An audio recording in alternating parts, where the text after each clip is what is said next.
Hello, everyone, and welcome to episode 67 of the Clockwork Cantina. How we all doing out there today? I am one of your hosts, Josh902, and this is our other host of this awesome show. And I'm DT3. What's going on, everybody? What's up? What's up? What's up? I'm excited for Hi, today's Baba. show. Hi, Derper in the chat there. Good to see you guys. Hello, hello, Um, hello. man, I'm excited today. We got a lot of stuff to talk about, but Yep. first, let's go Yes, sir. over what we've been up to The this past past week. week. Yes, sir. So, So, yeah. Daniel and I have been up to a lot of the same things. So, As usual, I've been up to a lot of movie watching and uh, that sort of thing. Um, so let's go ahead and start off. So, uh, I forgot if I mentioned this last time, but we beat Control and we started Tomb Raider on stream. So Tomb Raider's been a lot of fun. Been having it's a great time. A great time that game. I'm really enjoying it so far. As of right now, as of this recording, there's 4 episodes up on the YouTubes. On the YouTubes. YouTube. Uh so check that out. Uh it's been a really great game so far. I'm really enjoying it. I honestly can't wait to get back to it tomorrow. I've Really? been playing that. Uh, watched Rec or Record or whatever, that Spanish horror movie, which was pretty interesting. I'd never seen it, uh, so that was pretty cool. And then that same night, we started watching Mulan, but then my power went out, so I watched what I could of that. But then I Yeah. couldn't stay around for the rest. But hope that was good for everybody watching that for the first time. Uh, played some more of the Avengers game because they came out with the new Hawkeye update. Hawkeye's pretty fun to play as. But unfortunately, once you play through the main like couple missions that they add with the new character, you're kind of in the same spot they used to be with the game, which is like there isn't really a whole lot to do, you know.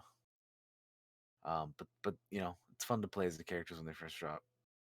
Um, watched the first episode of Falcon and Winter Soldier. That was a lot of fun. I really enjoyed the first episode. Very excited to see where they take things with Bucky's character and also Falcon's. Uh, and especially with that reveal at the end of that first episode. No spoilers, of course, but we will be talking about this show at some point when it's all over. We'll make an episode about all this and we'll talk about it. Play a little bit of Vermintide 2. That game is a good time as well. I haven't played it in a while, but yeah, it's a whole lot of fun. 4-player co-op type dealio where you're fighting hordes and stuff. Good stuff. Uh, get in preparation for Godzilla versus Kong here, which is what, next week, I think. I Yeah, I'm not sure. which is next week. I we rewatched the Godzilla 2014, which, to be honest, when my little Godzilla 2014 is one of those movies that, like, every time I watch it, I love it more and more because I remember watching it for the first time in the theater back in 2014, and I didn't hate it, but I was like, dude, I'm gonna go dive into a little bit of spoiler territory here. So if you haven't seen Godzilla 2014, you're being warned. It's gonna be very quick. But Godzilla 2014 is one of those movies that, like, again, I liked when I first watched it, but, like, it's one of those movies where they kind of wait to show you Godzilla, so you don't really Mm-hmm. get to see him fully until, like, uh, uh I want to say it's like an hour into or halfway through the movie or something. And, like, it's cool and stuff, which I appreciate now. But at the time when it first came out, I was like, dude, I just want to watch Godzilla beat the shit out of these monsters. And every time they would show you Godzilla beating up these monsters, it would, like, cut away. and you'd see like a version of it on the TV with the with the news or whatever. So I was like, what the fuck, man? Like I want to see this fight. But like each time I've seen it since then, like I've really learned to appreciate that movie, and I actually really enjoy that movie. Like I think the last rewatch that I did, I probably enjoyed it more than I ever have. I think it's a fucking awesome. I think it's a great movie, which I know a lot of people will be like, oh, it's kind of boring and whatever. But I don't know, man. I really like it because then once Godzilla hits him with the atomic fucking breath, you're like, oh baby, it's just great watching him fight the Mutos, man. It's so good. But anyway, spoilers for Godzilla 2014 are over, but I just wanted to bring that up real quick because we watched that and we watched King of the Monsters, which to be honest, King of the Monsters is probably still my least favorite of the three. I just I could get into that. We actually made an episode about it, I believe a year or two ago, 2 years ago when that came out, right? So I go check yeah. that out. Check that out on our playlist. I believe it was a 2019 movie. Go check that out. See what we thought about it. It's still my least favorite of the three, just because there's to say the least, there's a lot going on in that movie, and I'll leave it at that. But anyway, did that. I played a little bit of Red Dead Online again, just for a little bit because I was like, well, the new pass is out, so let me see what's available. I logged in. I had a couple treasure maps that I did, and then I played a little bit of Green Hell because we hadn't played that in a little bit. So yeah, a few of us played that, and it was fun, but we didn't get to do a whole lot. And then speaking of which, continuing on our Godzilla watch, we did Kong Skull Island, which I really like. I think that movie's awesome. It might be my favorite one of the three Godzilla Kong movies so far. Really, really good. Really, really enjoyable. Uh Yeah, and then after that, we decided to watch Black Panther because Amber had, a friend of ours, Amber hadn't seen it, so I was like, "Well, just throw it up and watch it, check it out." It was Yep. my first time watching that movie since Chadwick had passed away, and it was something. But finally, last night, got to play some City of Mist, which is the role playing game. Yeah. Kind of noir superhero focused kind of thing, and I really had fun with that. That was awesome. To me it's more enjoyable than, let's say, like something like D&D or something, because it's more narrative focused for me. Like I just prefer, like when I play a role-playing game, I like to role play, so I prefer that instead of like fucking having to worry about numbers and levels and all this other shit that D&D has, which I'm not trying to shit on D&D, but I'm just saying, like, Yeah. I like some, for me, like City of Mist is more enjoyable because it's more role play narrative, like on this, fucking improv on the spot kind of deal. So that's kind of what I like. So I really enjoyed City of Mist. So I definitely, if you're watching this or listening to this, and you like some role playing and you never tried City of Mist, I 150% recommend it because it was a blast. It was a great time. I really had fun with it. I would be more than happy to play it again because it was a lot of fun. And then finally we played some golf with your friends, because I hadn't played that in a while, and that was pretty Lord. fun too. I won a It was couple fun. games, which I was happy about, and then I lost a couple because I like to take risks. But it was great. It was great. I have fun. But yeah, that's pretty much what I've been up to the past week. It's yeah, good stuff All though. right. Good stuff. Yeah. Most of the stuff that Daniel did, I did as well. I watched Wrecked, the found footage horror movie. It was a pretty good time with some friends. I watched all of Mulan, and it's the animated version of Mulan that Daniel missed out on because of his power situation, unfortunately. But Yeah, the whole um, block ran out of power, and what was weird about that too is like the power like kept going on and off. I swear it like kept coming on and off like 7 times in a row. I think, dude. Like it was just like I was like, I'm not even gonna turn anything on because it's gonna turn right back off. I was like, fuck all yeah, this. I'm just done for the night. it was after after we watched that horror movie too. So that's funny. Um, Yeah. so yeah, it's been the first time I'd watched the animated version of Mulan, and I want to say a couple years. It's been a while since I've seen it. Still a good movie. I love the music, love the story. I just love Mulan. It's a good Disney movie right there.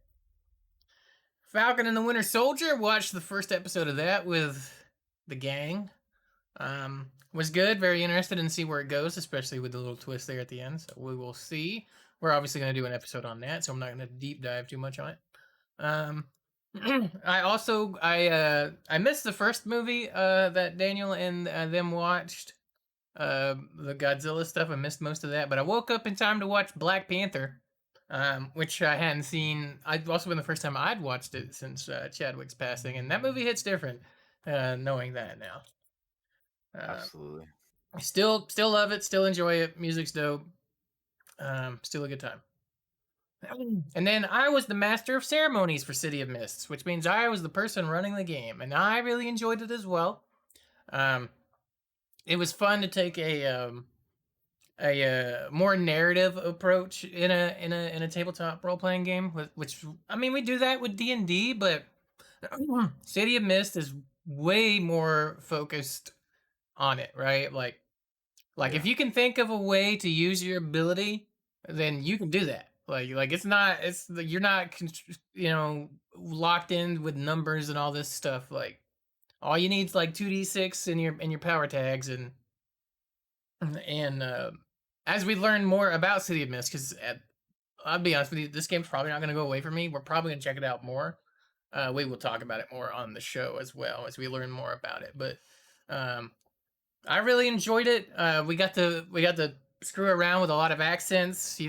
I'm pretty sure I went from Boston to Chicago to New York all in one character at one point. So it was it was a lot of fun playing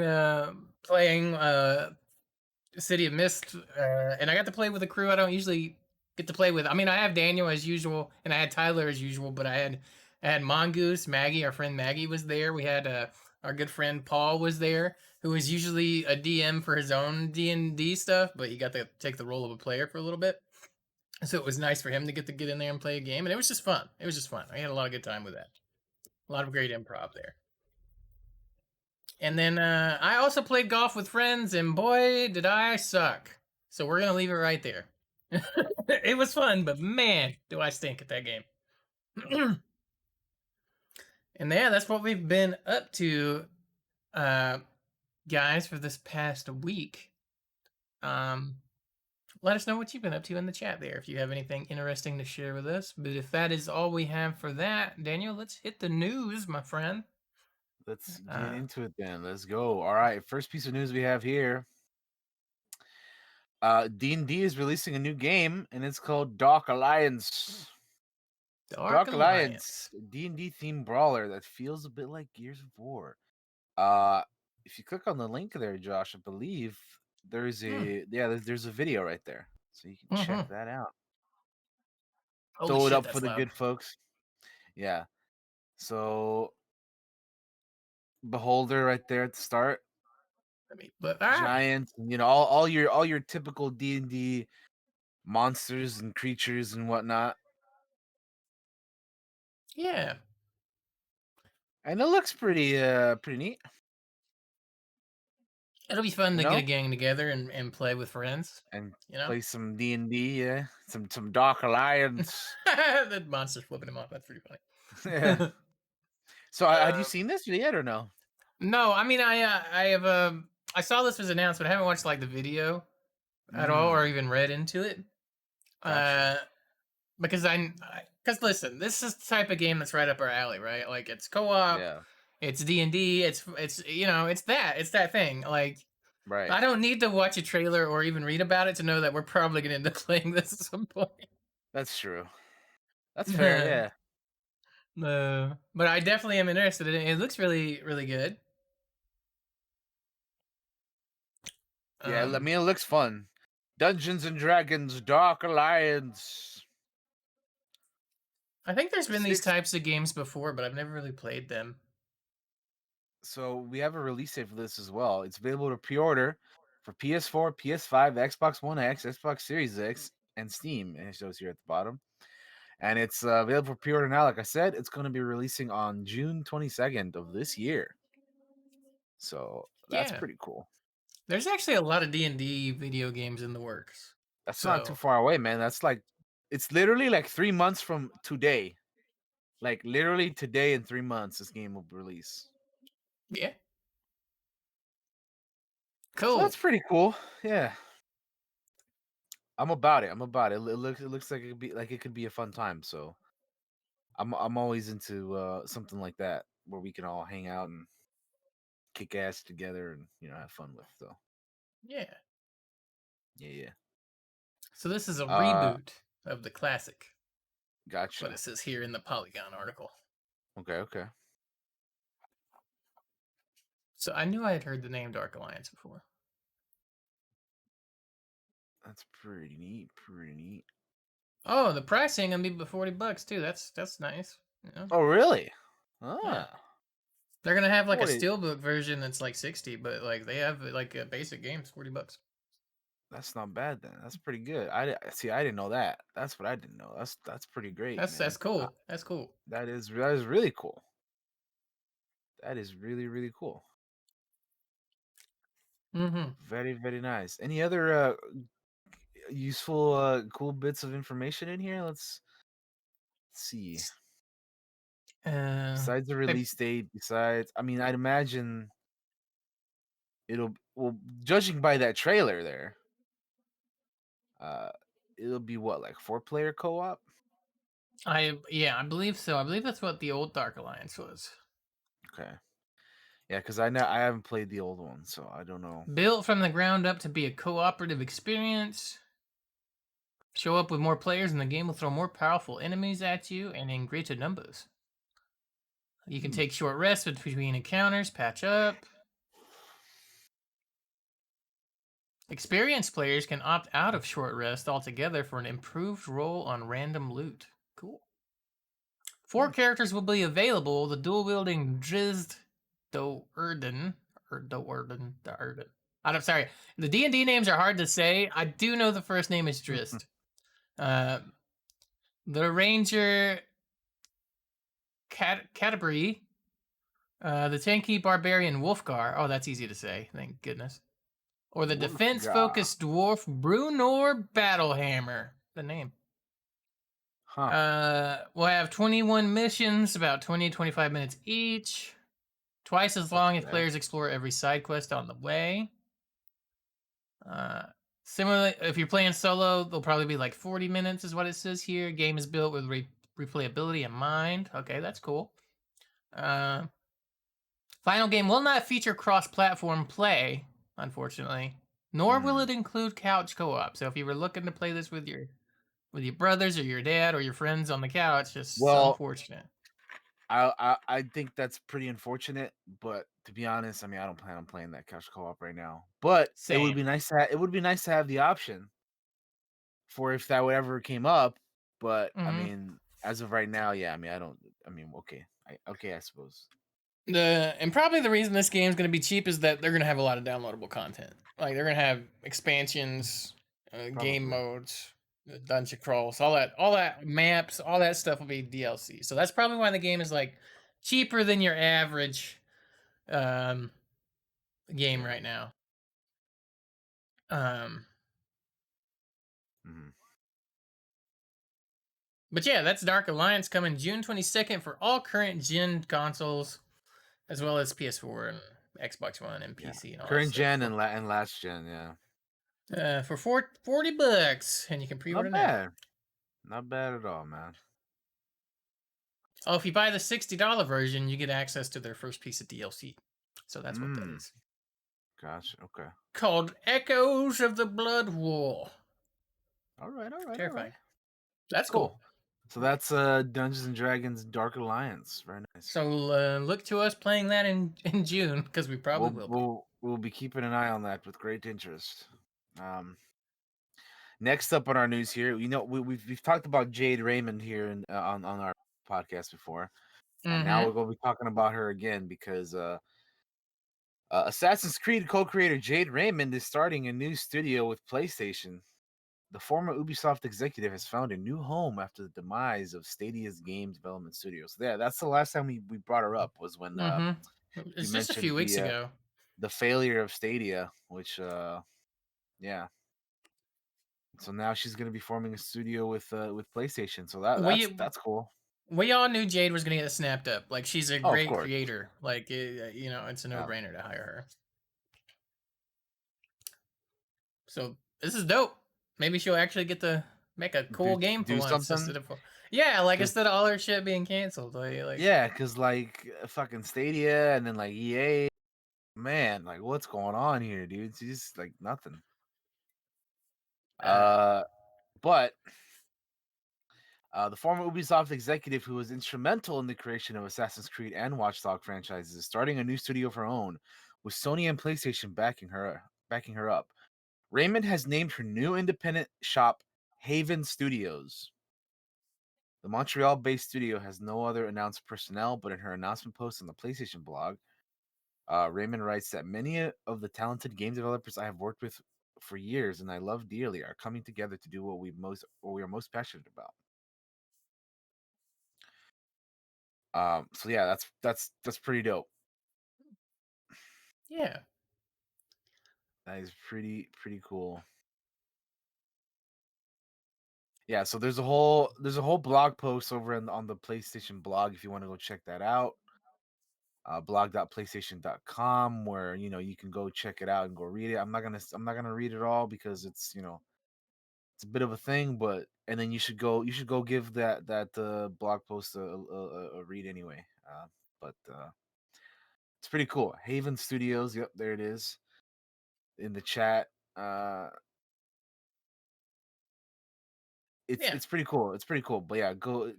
I'm good for her that she has her own studio now. So yeah. Look forward to seeing what comes out of there. I know it'll be a for few sure, years, but it'll be yeah, interesting to watch. yeah, indeed. So congratulations again, Yeah, Jade. Jade, congratulations. We will watch your career even further with great interest. We watch your studio with great interest. Indeed. Assassin's Creed Valhalla's first expansion is out next month. Um, if you didn't think the game was large enough already, their first major expansion, Wrath of the Druids, will be out on April 29th. Ubisoft announced in the blog post. Wrath of the Druids will send you to Ireland. The main game, of course, embraces a certain degree of weirdness, uh, with gods and interweaving storylines. But Wrath of the Druids sounds like it'll get really, really weird. Because apparently there's gonna be a cult. Uh,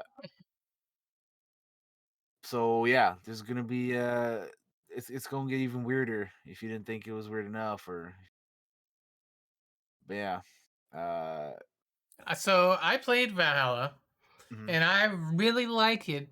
My thing is that these games are almost too big, right? Like it's almost too big for me to be able to complete. Like I mhm. other games start coming out, and it's just like, it doesn't. It's not as fun anymore. It starts becoming almost feels like a slog sometimes. But I want to go back and finish it after like that kind of experience kind of drains away from me. Like, oh my god, Yeah, Valhalla! Once again, I have to go do all this stuff again. But people love those big long games, and they're a lot of fun sometimes. But sometimes they can just be a little bit too big. yeah, I agree. And this is speaking as someone who likes those big games too. Sometimes Hmm. like you just want to play a linear shorter game that doesn't take you like 200 fucking 300 hours to beat, you know what I mean? Like fuck, dude. When I was younger, I feel like I could do it more. But now that I've gotten older and have other responsibilities, I just don't have a lot of time to do that as much. But yeah, I liked Valhalla. And I'll probably go back to it. I don't. I'll probably won't play this DLC for a long time because I'm not even finished with the main game yet. But Yeah. Yeah, I mean shit, I still haven't even played Odyssey or what is it, Origins or any of those new that's for those of you who are unaware, last one I played was fucking Black Flags. I got a ways to go before I catch up, man. Uh it's too funny. All right, what's we can next? move on. Next up, we have Animal Crossing free update. Oh boy. Uh, 1 year anniversary. It's the 1 year anniversary now. They've This new update is cool for people who are into the designing of things because they're adding 50 new design slots. You know, so you can design like uh, umbrellas or flags or things that are customizable and uh designable in the game. Yeah. Uh, so if you go into the little kiosk in the Nook area, in the main like town hall or whatever the hell you want to call it, there's a in the little machine on the right hand side there'll be a little things that you can buy with your Nook miles, and you can have a custom design Pro Editor Plus, which will give you the extra 50 slots. And yeah, that's what I mean by that. And yeah, it's just this update I suppose is focused heavily on the design aspect of things. Um, so that's cool because I know it's cool that they listen to people who play the game, because I know for a while now people have been wanting more design slots because Yeah. designing things is great, right? Who doesn't like designing stuff? So yeah, always good when games and people listen to their fan base.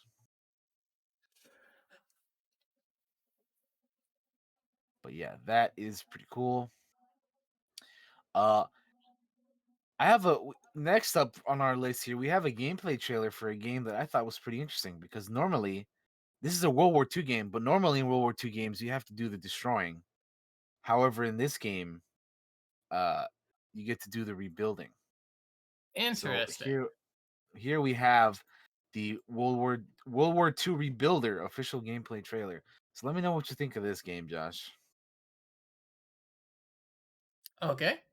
We have the bombing, of course, and then time to rebuild. So pick your zone, and you start getting to work, picking up all that shit, figuring out what building you want to use to replace the one that was there formerly. Got your tools, collect all the debris. Oh, you clean. Interesting. Yeah, cleaning simulator. Got the crane here. Look at that. Look at the bus Yep. over there. Uh, It's just a very like different kind of game, 'cause- it is different, but I think I wouldn't mind checking this out. It seems kind of cool. I played a lot of World War II games and stuff yeah, like because that. normally in World War II games you do the destruction, and here you have Right? to be like, you got to fix shit this time around. That's pretty cool. Pretty So cool. it's pretty, yeah, it's interesting because it's just so different than what we're used to for a Cities World War from II the game. Ashes. Cool. Yeah, I'll check that out. We play games like that sometimes. Be kind of cool. World War II Rebuilder, Cities from the Ashes, and you can add to your wish list now on Steam. Cool. So yeah, just an interesting different kind of game here than what we're used to. Yeah, hell yeah. Yeah, cool.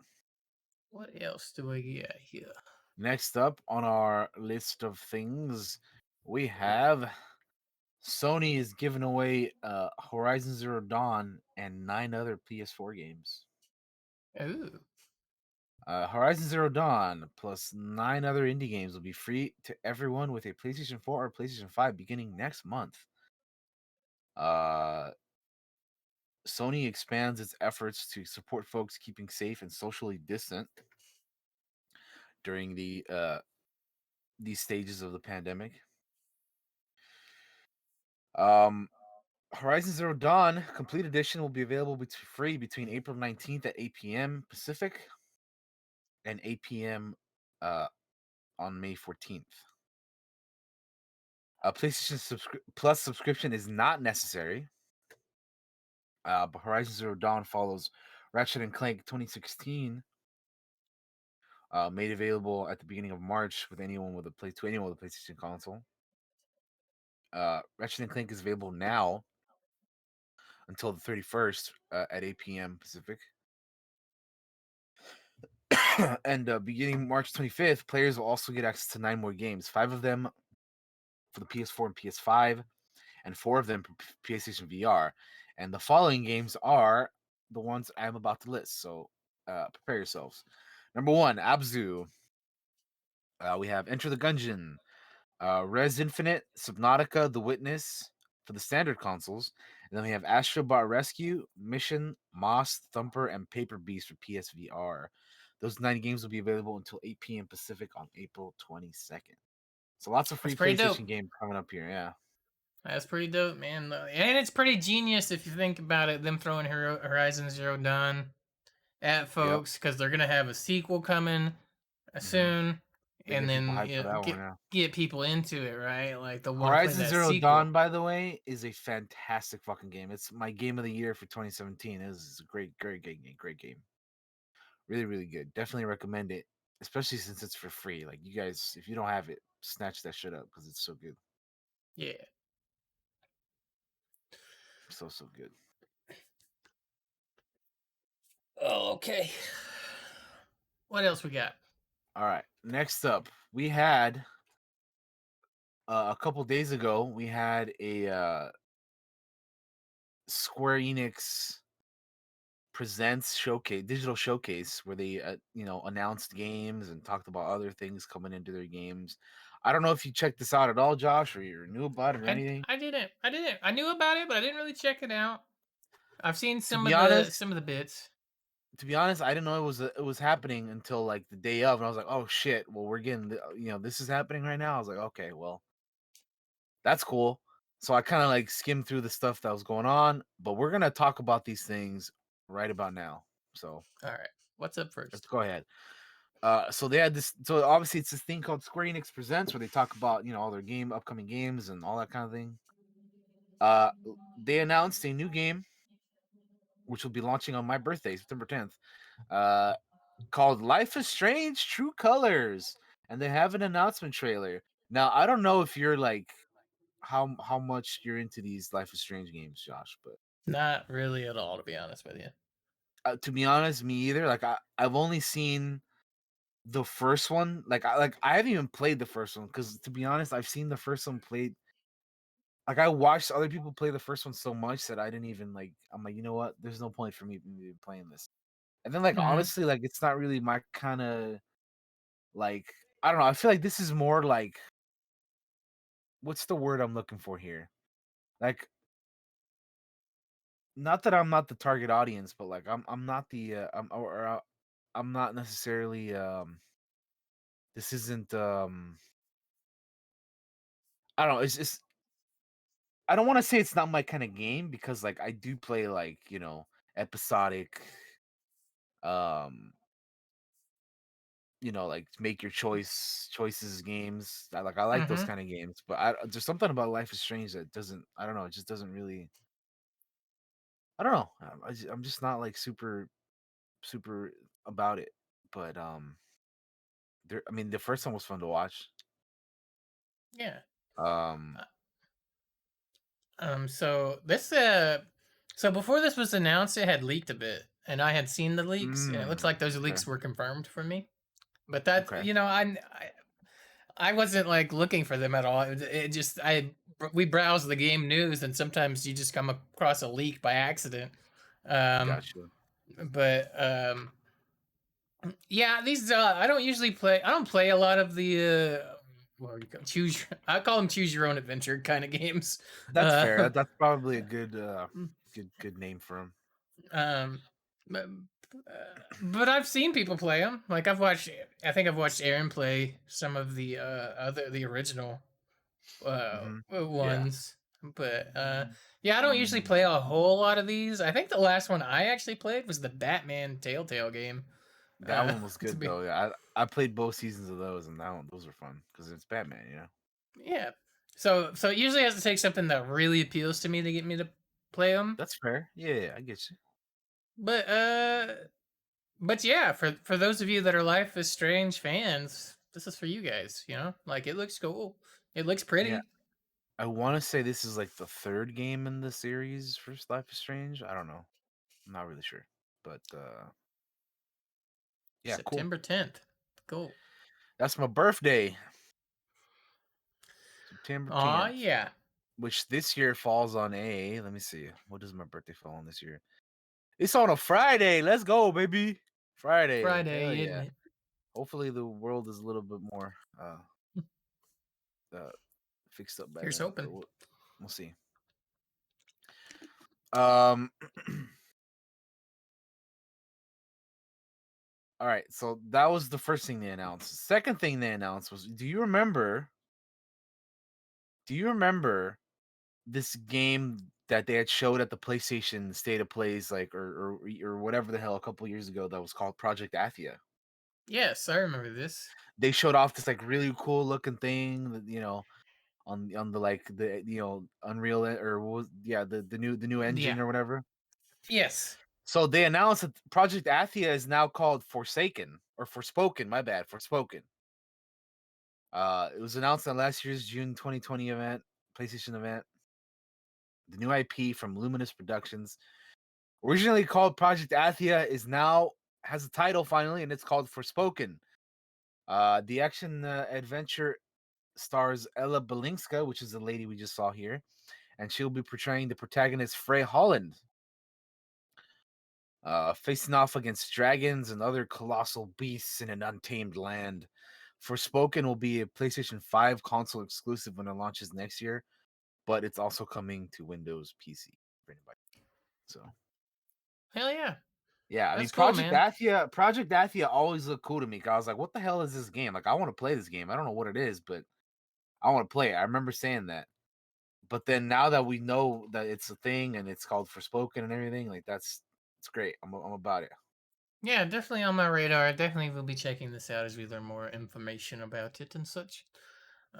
It's got dragons, and that always appeals to me. So, um, I'll be checking it. Yeah. Cool that it has a title now. Yep. Forspoken.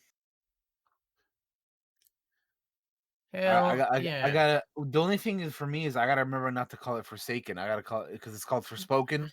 So I have to remember not to call it Forsaken. I'll probably end up doing that a lot too. I did it once today, so I gotta remember that it's called Forspoken. All right. Anyway, yeah, that game looks pretty cool, so it'll be definitely interesting to see more of that game when we get more of it. But for right now, from what we see, it looks pretty neat. Yeah. Hell 2022. yeah, next year. All right, The what's other thing next? that they talked about was Outriders. The third person loot shooter launching on April 1st on Stadia, PS4, PS5, PC, Xbox One, and Xbox Series X. It'll be available on the Game Pass on the same day as well. Uh, but yeah, we have another video here for that. Is this a game that you're interested in at all or no? I'll probably check it out. I'm not like super hype about it or anything, but it'll be one of those games where I'll check out a couple streams, see if this is kind of for me or not. And if it Mm, is, I'll get it. But if not, I'll probably just watch some folks play it if it's not for me. yeah, Um yeah, I'm not super big into the looter shooters, looters, but mhm, I've dabbled in them a few times. I got kind of burned on Destiny 2 a little bit, so it always makes me wary of these types of games now. But we watched that's our buddy fair. Majin play it on like the demo, right? Like the Yeah, little bit of the yeah, demo the other day, mhm, and it looks like something that would kind of be up my alley. Like the shooting and stuff kind of felt very Mass Effect to me, but I know kind of the story was like a little wonk at times, and I've heard that a few times from a couple mm. folk. Um, but I don't think it's one of those games built for story. It's all about the loot.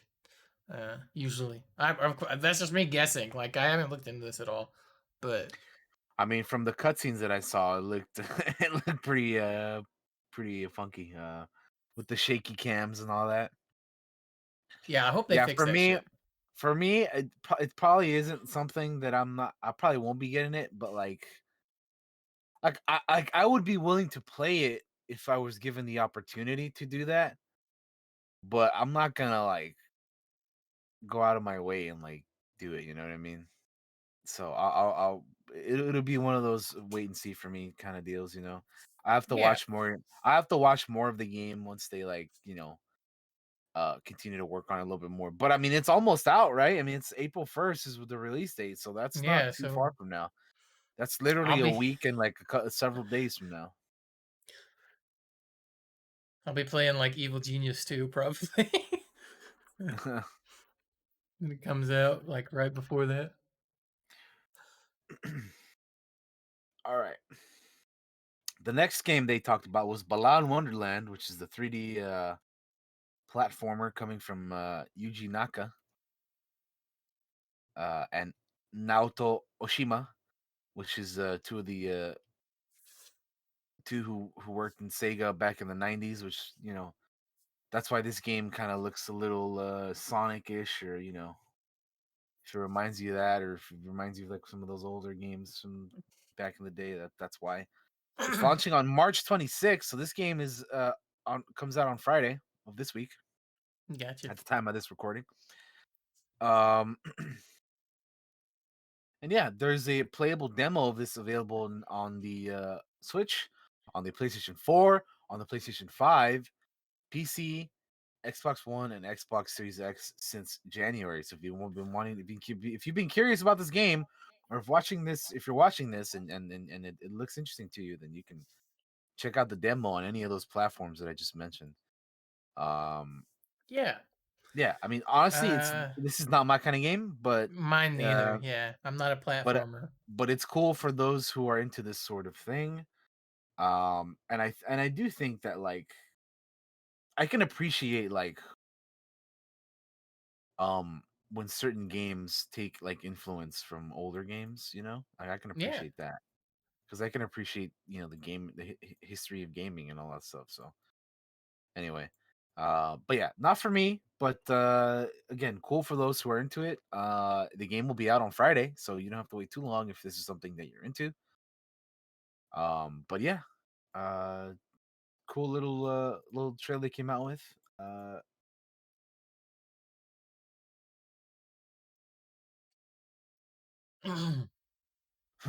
all right. So the next thing that they talked about here was the Black Panther War for Wakanda expansion for Marvel's Avengers. Um, All right. there's the reveal trailer, because T'Challa is coming to the game, and yeah, I'm very curious how he's going to be playing on this game, because so far the other two characters that they've added since the game has come out have both been bow and arrow slash sword characters.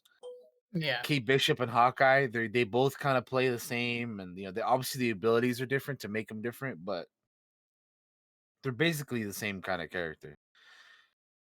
So I'm super curious how like a Black Panther type character would work in this game. So I'm about it. And then like honestly, new locations, like if we get to like play in Wakanda or whatever, that'd be great too. Because I mean, there's not a whole lot of like different kind of maps in this game.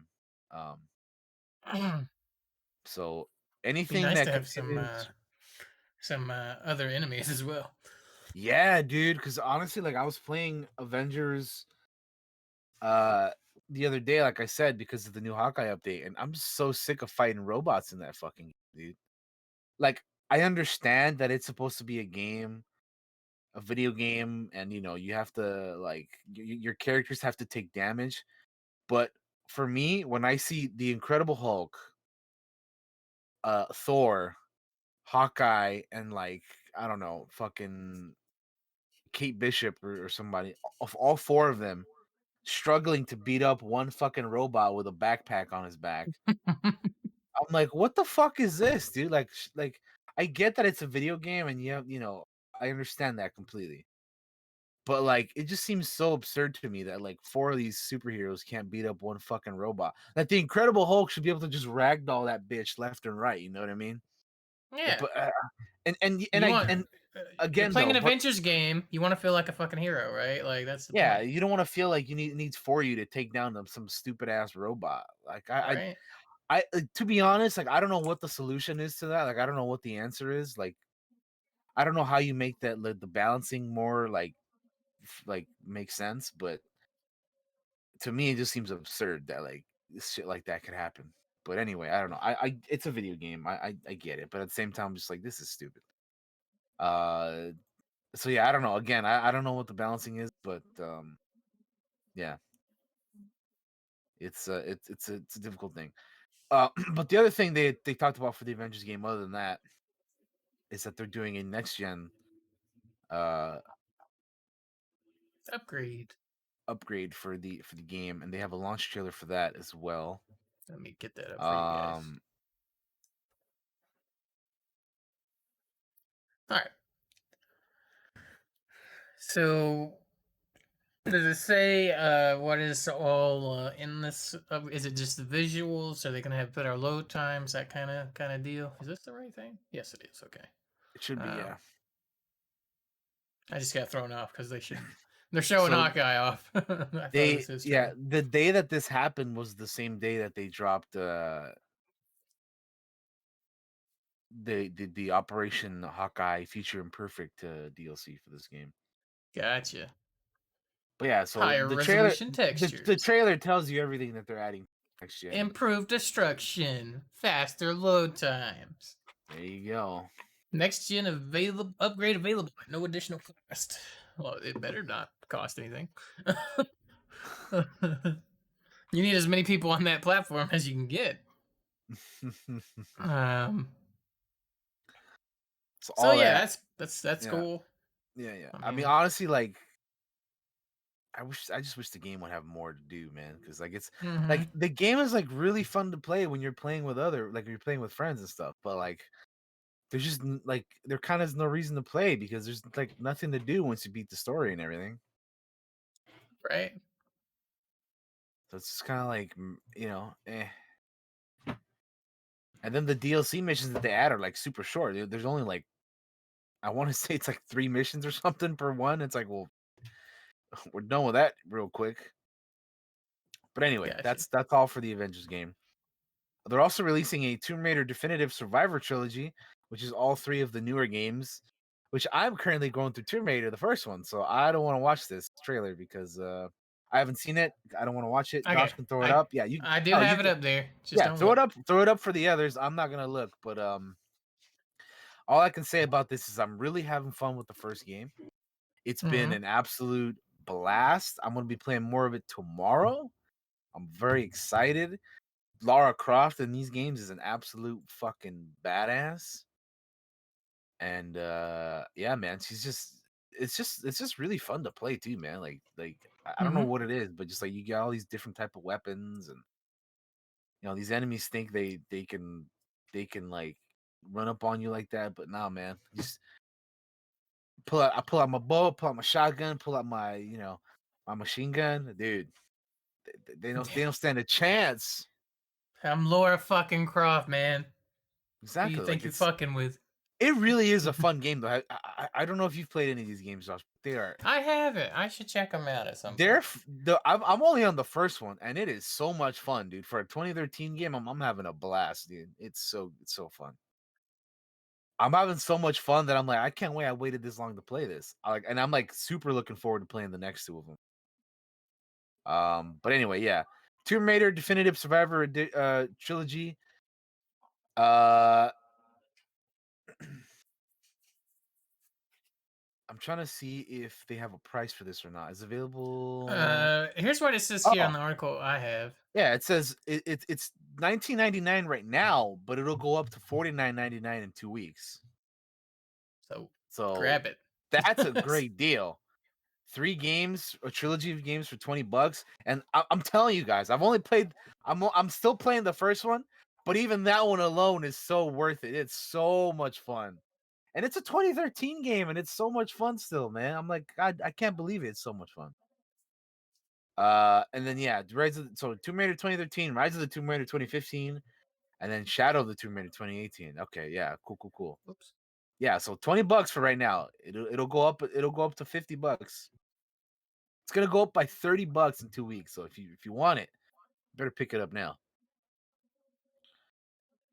Um, Next up, the other thing they talked about was a Just Cause mobile game, which we're not gonna go into too detail. But if you want to throw up the trailer, it's just a cinematic trailer too. So I mean, yeah.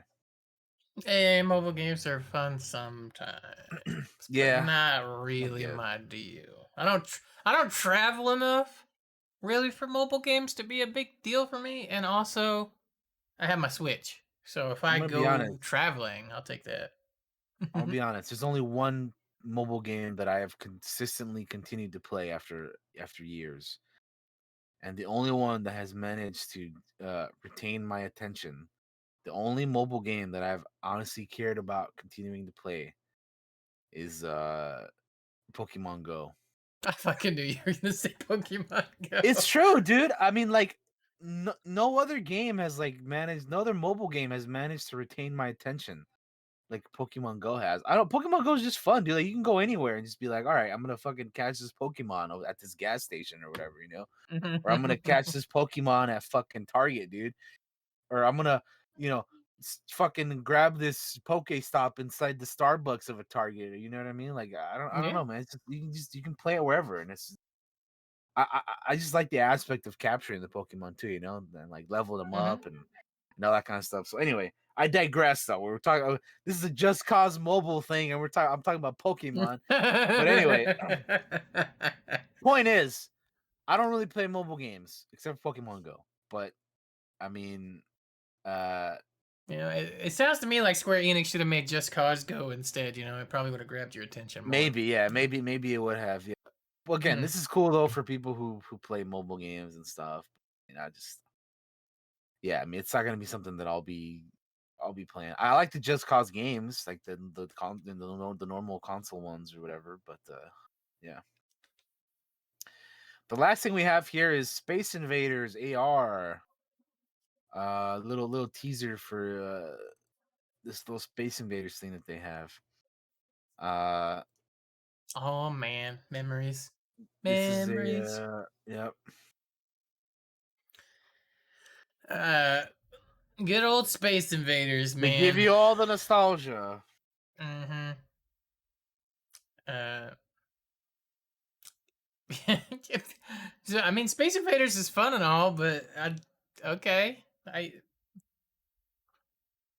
I've never seen people with any of this stuff that they're showing in this video. So again, this is another augmented reality mobile game that will be coming out.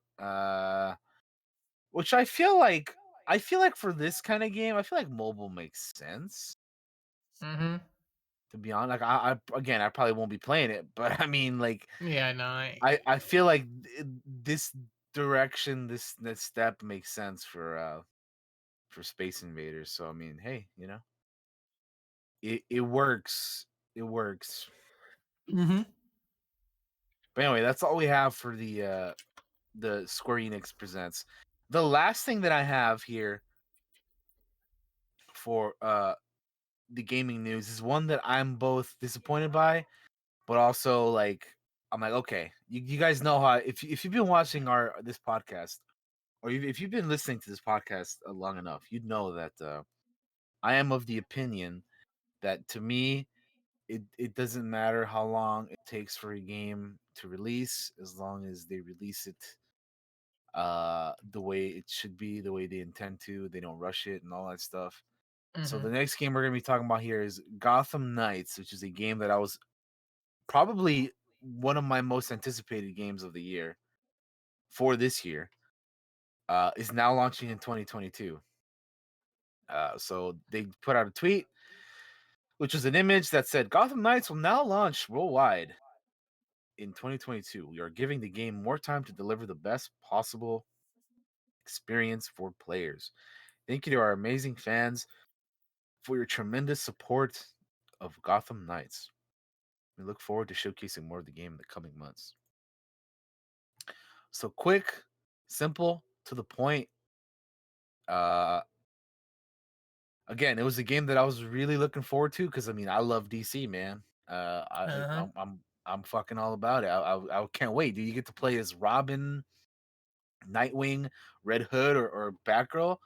Dude, I honestly cannot wait. I can't wait. Um, My boy Nightwing. but yeah, I mean they can take all the time that they need. There'll be other games for us to play this year, and I'll be very much looking forward to playing this next year. Take your time, Gotham Knights. I can't wait to play you. But yeah. I mean, do what you got to do.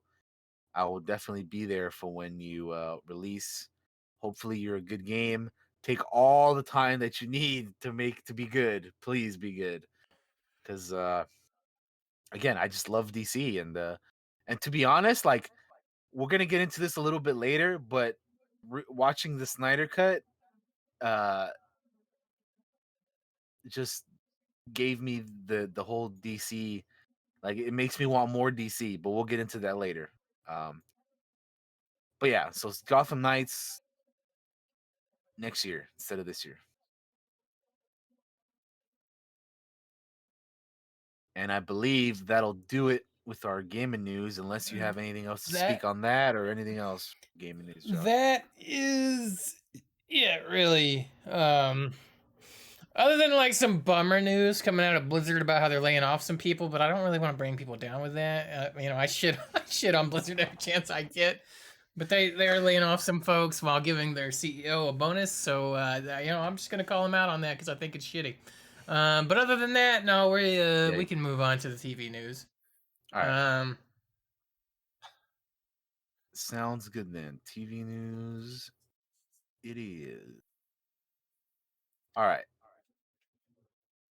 So, TV news. We have some we have some casting news all right, what do we got here? here. Let me open this up here. And we have casting news for um Marvel's Secret Invasion series for Disney Plus. Oh boy. So it's always interesting and fun getting casting news for because or for D&D, Jesus, for Marvel, because we love Marvel. We're always curious about who's going to enter the universe. So Kingsley Ben Adir is going to star in Marvel's Secret Invasion series for Disney Plus. Uh, One Night in Miami star Kingsley Ben Adir will play lead opposite of Samuel Jackson and Ben Mendelsohn in the upcoming Marvel series for Disney Plus. So in other words, Kingsley Ben Adir is very likely going to be the main antagonist or villain or whatever you want to call him for Gotcha. Secret Invasion. Now I'll be honest, this actor I am not too familiar with. Yeah, I was just looking him Uh, up to see what he's been in some Peaky Blinders. yeah, which I've seen Peaky Blinders, but I don't remember this guy. I'm maybe maybe I need to like rewatch some of it, or I haven't seen the latest season of Peaky, so maybe when I watch that I'll recognize him. He was in that really bad King Arthur movie we all hate. Oh hell no, Uh, I'm not a fan of that movie. oh, he was in Guitar Hero Live. He was a voice in in the video game apparently. Huh, Huh. He was also interesting. apparently an uncredited voice for an officer in World War Z. Okay, well, yeah, Hmm. I wouldn't have known that. I wouldn't have known that was him. He was also in the TV series Oh, the OA, which people like, but I haven't seen he the OA. he plays Malcolm X in One Night in Miami. Ah, yeah. Well, okay. That's a Haven't seen that yet. But newer yeah, that's deal. that's yeah, yeah. I mean, in the article that I was reading here from Deadline, but it said yeah, One Night in Miami star. So that's like his big thing Gotcha. right now. Cool. So again, Kingsley Benadir will be playing the lead opposite of Samuel L. Jackson and Ben Mendelsohn in Secret Invasion, the Marvel series for Disney Plus.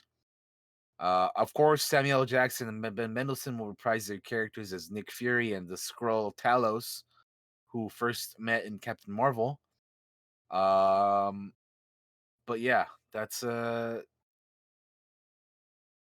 what we have here. So we'll see. I honestly need to watch more of this guy's stuff because I don't, I haven't seen too much that he's in to be quite honest, other than Peaky. But yeah, I mean, cool. We have our villain for Secret Invasion, which I don't know who that's supposed to be yet. Um, but and they don't even say who it is in here in this article either. There you go. Next up, that is our Marvel news for there. Next up, we have what's new, what's coming to Disney Plus in April 2021. So I like to do these from time to time, every couple months, where it's like, oh, what's coming to this streaming service type thing, right? Hmm. And there's a very particular reason why I wanted to do it this month, because there's some really good shit coming to Disney Plus next month. Um, but uh, the series finale of Falcon and Winter Soldier will be on April 23rd, which is interesting. So we'll have to discuss that a little bit later, Josh, because Yeah. plan that out. But anyway, Big Shot, a series coming on April 16th. The Mighty Ducks Game Changers, uh, weekly episodes in April. Um, but here we go, April 2nd. We have a lot of. Take a look at this list here in April 2nd, and there's some stuff in here that I am very excited about. For instance, Higgly Town Heroes. I'm kidding. They're adding they're adding the Caravan of Courage and the Ewoks Battle for Endor, Star Wars Clone Wars Volume 1, Star Wars Clone Wars Volume 2, Star Wars Ewoks Season 1, and Star Wars Ewoks Season 2. So there's a lot of Star Wars stuff coming next month, which I am very excited about. Obviously, all of this is non-canon, but I fucking love, and I mean love, the 2003 Clone Wars micro series I from do Gendy as well. Tartakovsky. The It's Samurai so Jack-esque dope. Star Wars Clone Wars. Mwah. Chef's kiss, dude. It It's will still some of always my have a place right I here. I swear, some of my favorite Star Wars ever, even though they make the Jedi super OP, and like a lot of it like wouldn't fit in with canon because they're just like, the Jedi are too badass in that show. Like, let's be real. Like, if the Jedi were that badass in the movies, they would have never died to all those I clones. mean, your boy Mace Windows just runs around punching the shit out of droids. I mean, Yeah, what do you need? he gives fucking super battle droids the two-piece combo and shit, bro. Like, he loses his lights. There's an episode where he like loses his lightsaber and he just like gives super battle droids the hands, and it's like, what? And like it's super cool to watch. Like, it's incredible still to this day. But like when you try to like put it in with the movies and stuff, it just doesn't fit because they're just too badass in here. But anyway, Star Wars Clone Wars still has my favorite clone trooper in existence, my boy Captain Fordo. If you know who Captain Fordo is, you know. But he is a bad motherfucker. He's a bad fucking man. And I I actually really like Dirge. mhm. In that series, he just looks so cool, and Dirge is it's a just cool villain. weird. Yeah. I remember when the 2008 Clone Wars came out, and they kept the Asajj Ventress for that, because Asajj Ventress originated from Clone Wars, the micro series, Hmm. which also had Dirge, and uh, to be honest, I'm sure some of you Star Wars, if you're a Star Wars person like me, then you know this as well. But for those who don't, the Clone Wars, the 2008 series, borrowed a lot from the micro series. The micro series introduced a lot of cool shit in the Star Wars, and the 2008 Clone Wars, the CG one, the one that everybody knows about, it stole or borrowed a lot from the micro series, and micro series had a lot of cool stuff, like the V19 torrents, the Saj Ventress was another one, and I was always up like, there's a bunch of other cool stuff that we don't have time to get into here, but um the one thing that I was always like kind of weirded out about that they never brought into the 2008 series was Dirge, because like Dirge is a absolute badass. Yeah. He's That dude is insane. That dude is crazy. And the fact that like they didn't bring him into the new series, but they still brought in Asajj Ventress, and it's so weird because when you watch the 2008 Clone Wars, they never at any point introduce Asajj Ventress as a new character.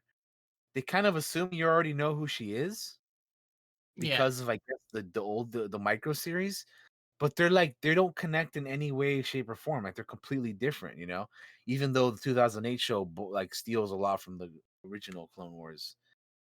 And it's just like, man. But anyway, I love the OG micro series. If you haven't checked it out, I would recommend it. There's 2 volumes. They were originally like 5 minute, 3 minute episodes on Cartoon Network back in 03 to 05.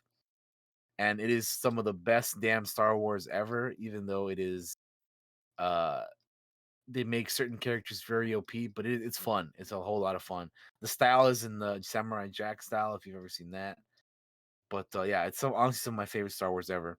But I was gonna say though, Josh, a cool reason that you bring up Dirge is because they're reintroducing him back into canon. Yes, that's why I brought him up because one, I did like Dirge. That is true, but I did see. I think you had posted it in one of your channels, or somebody posted in Yeah, there. I think I it was posted you, it. I posted it in my Star Wars channel. Yeah, and I saw that and was like, "That's pretty dope." Because I'm surprised they never used him again because he's a monster, and his character design just looks cool. His armor looks cool. He's terrifying. Um, yeah, um, so I'm kind of. It's kind of cool that they are kind of bringing him back a little bit. Uh, yeah. It's amazing to me that they never introduced him in the Clone Wars at all. So I'm like, dude, like this is such a good character that you could have had in there, and you just didn't. hmm It's like, damn. But it's cool that they're bringing him back. I'm gonna be very curious to see in what way they bring him back because, like, I don't know, man. Like they didn't put him in the Clone Wars, so he has like nothing to do with that right now. Like they're bringing him into the Doctor Aphra comic, which is an interesting one to have him in. I mean, I don't know. I'm gonna be keeping an eye on that when that drops because I'm very curious in what that. But anyway, the Ewok movies they're bringing into to Disney Plus as well. Those are I haven't seen those in a long time. Those are gonna be interesting to rewatch. And then they're bringing in the old Ewoks cartoons. I don't know if you've ever watched those, but these are from I the don't '80s, think I man. did. I don't think I ever saw them. They're they're something. I haven't seen them in years, but they back in the '80s they had the Ewoks cartoons and they had the Droids cartoons. And I hope they had the Droids ones on here too, because they used to have this guy called Kaibo Ren in the old Droids cartoons, and he was this big old fat guy called Kaibo Ren. And I shit you not, if you go over to like Wikipedia or something and you search up Kaibo, as in Kybo Ren, it's this dude from the old fucking Droids cartoons, and he's like this. It's funny as hell, dude. Like it makes you wonder, like what like the people in the sequel trilogy, like, did they like know about this dude or like, you know what I mean? Like, Man, it's just so that's a funny. face only a mother could love. Jesus. Yeah, yeah, your boy Kaibo Ren, dude. But yeah, that's yeah. Shout out to your boy Kaibo Ren, dude. If they ever add droids, which I'm sure they probably will add droids, now that they added the Ewok cartoons. When they add the droids cartoons onto Disney Plus, check out droids, and you can witness your boy Kaibo Ren. But anyway, so that's cool. Yeah, they're adding other stuff as well, like National Geographic things, and they'll be adding DuckTales season 3. Marvel Studios assembled the making of the Falcon and the Winter Soldier. That'll be on the 30th. That'll be fun to watch. That's cool. I always like to watch those behind the scenes things. Yeah. Um, but yeah, that's like the big reason why I wanted to bring this up is because they're adding a lot of Star Wars stuff on April 2nd, which is very exciting. I'm probably gonna do a rewatch of the Clone Wars micro series because I mean, come on, it's incredible. Mhm. Probably do a host for it on I'll probably host a group watch for it on Discord and stuff. We'll check it out. But anyway, that's coming out on Disney Plus. We can move on to our next topic, which is the show that I watched that I haven't watched season 3 of. But Killing Eve is set to end with season 4 on AMC and BBC America in 2022. This is a show that I thought was great. I've only seen the first 2 seasons, however, I need to watch season 3. But both of these ladies are fantastic at what they do. They need to have, now that the show's ending, they need to be given opportunities to star in other things because they are so good. Jodie Comer is incredible. Sandra Oh is also great. But man, what a great show. What a great couple actresses. Yeah, I mean, now that the show's ending, hopefully they get more opportunities. I need to catch up on season 3 and then get ready for season 4. But yeah, if you guys haven't seen this, this is a show that I recommend for sure. I recommend checking this out if you haven't seen it. It's good stuff. It's on AMC over here in the States, so and then yeah, BBC America, so check it out because it's pretty good, pretty good. And if you aren't aware of Jodie Comer, which by the way, Jodie Comer is going to be in that Ryan Gosling video game movie called The Free Guy, right? Yeah. Yeah, so Jodie Comer, you can check out her acting chops before Free Guy in this Killing Eve. She's really good in it. Definitely check that out if you haven't. But yeah, season 4 is gonna be the last season. Again, I need to catch up, but it's a great show, and I absolutely recommend it to anyone who. Here's something that's really interesting. I think Josh should be interested in this as well. Is Yep. that Ridley Scott and Stephen Knight uh are plotting a 10-episode World War II epic called Roads to Freedom. Uh, a 10-episode epic that will tell the story of World War II from several international perspectives based on Sir Anthony uh, Bevor's books. The intention is to tell the story using fresh and unique perspectives. While most Hollywood war films have focused on the American and British effort, Roads to Freedom will portray the brutal realities from multiple viewpoints with characters not only from the US and the UK, but also from Russia, Germany, France, and other countries across the globe. That includes women and children struggling to survive. The emphasis is on humanity, the characters bound together by one dramatic story.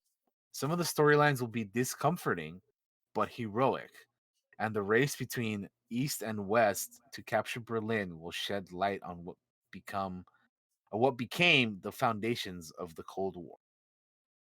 So, based off of that, how does that sound to you? That sounds very interesting It to me. sounds good to me. I'm gonna check this out. Like I check out a lot of this stuff that's World War II anyway, because I'm such a student of history, particularly that era of history, like my dad is too. Mhm, Um, but it'll be nice to get a perspective that's not just the the U.S. and the UK, but like Russia and France and all those, because those are always like the stories that are least told.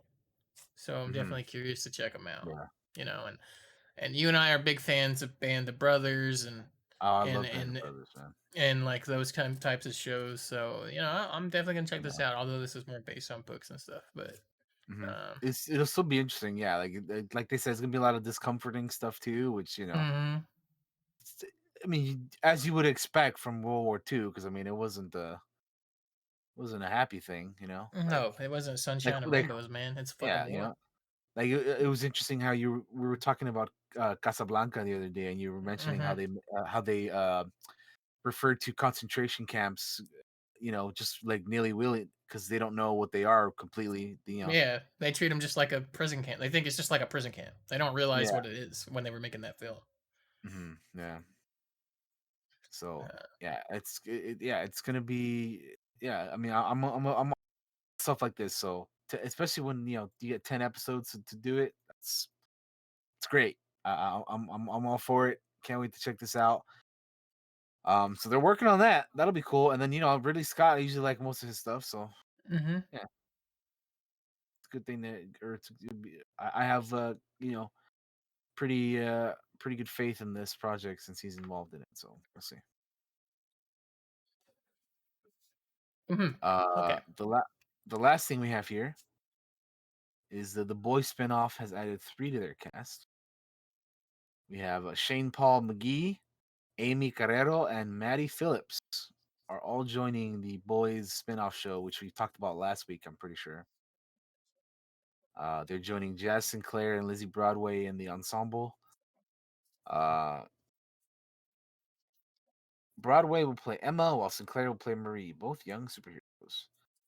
But yeah, as we know, this is gonna be like the part college show, part Hunger Games, mixed with the Boys TV show that they're spin-off Mhm. show that they're working on. Um, Yeah, I mean they're just adding more to the cast. This is more and more real because they're like I said, they're getting more people to the cast and they're making it happen. So the premise of the show sounds super wild. Like it's gonna be Yeah. crazy. Yeah, I'm definitely gonna be checking it out though. Like I love the boys. I'm excited for season three. I will be checking this out as well. So yeah, 100% we'll be giving this a shot and seeing how it goes.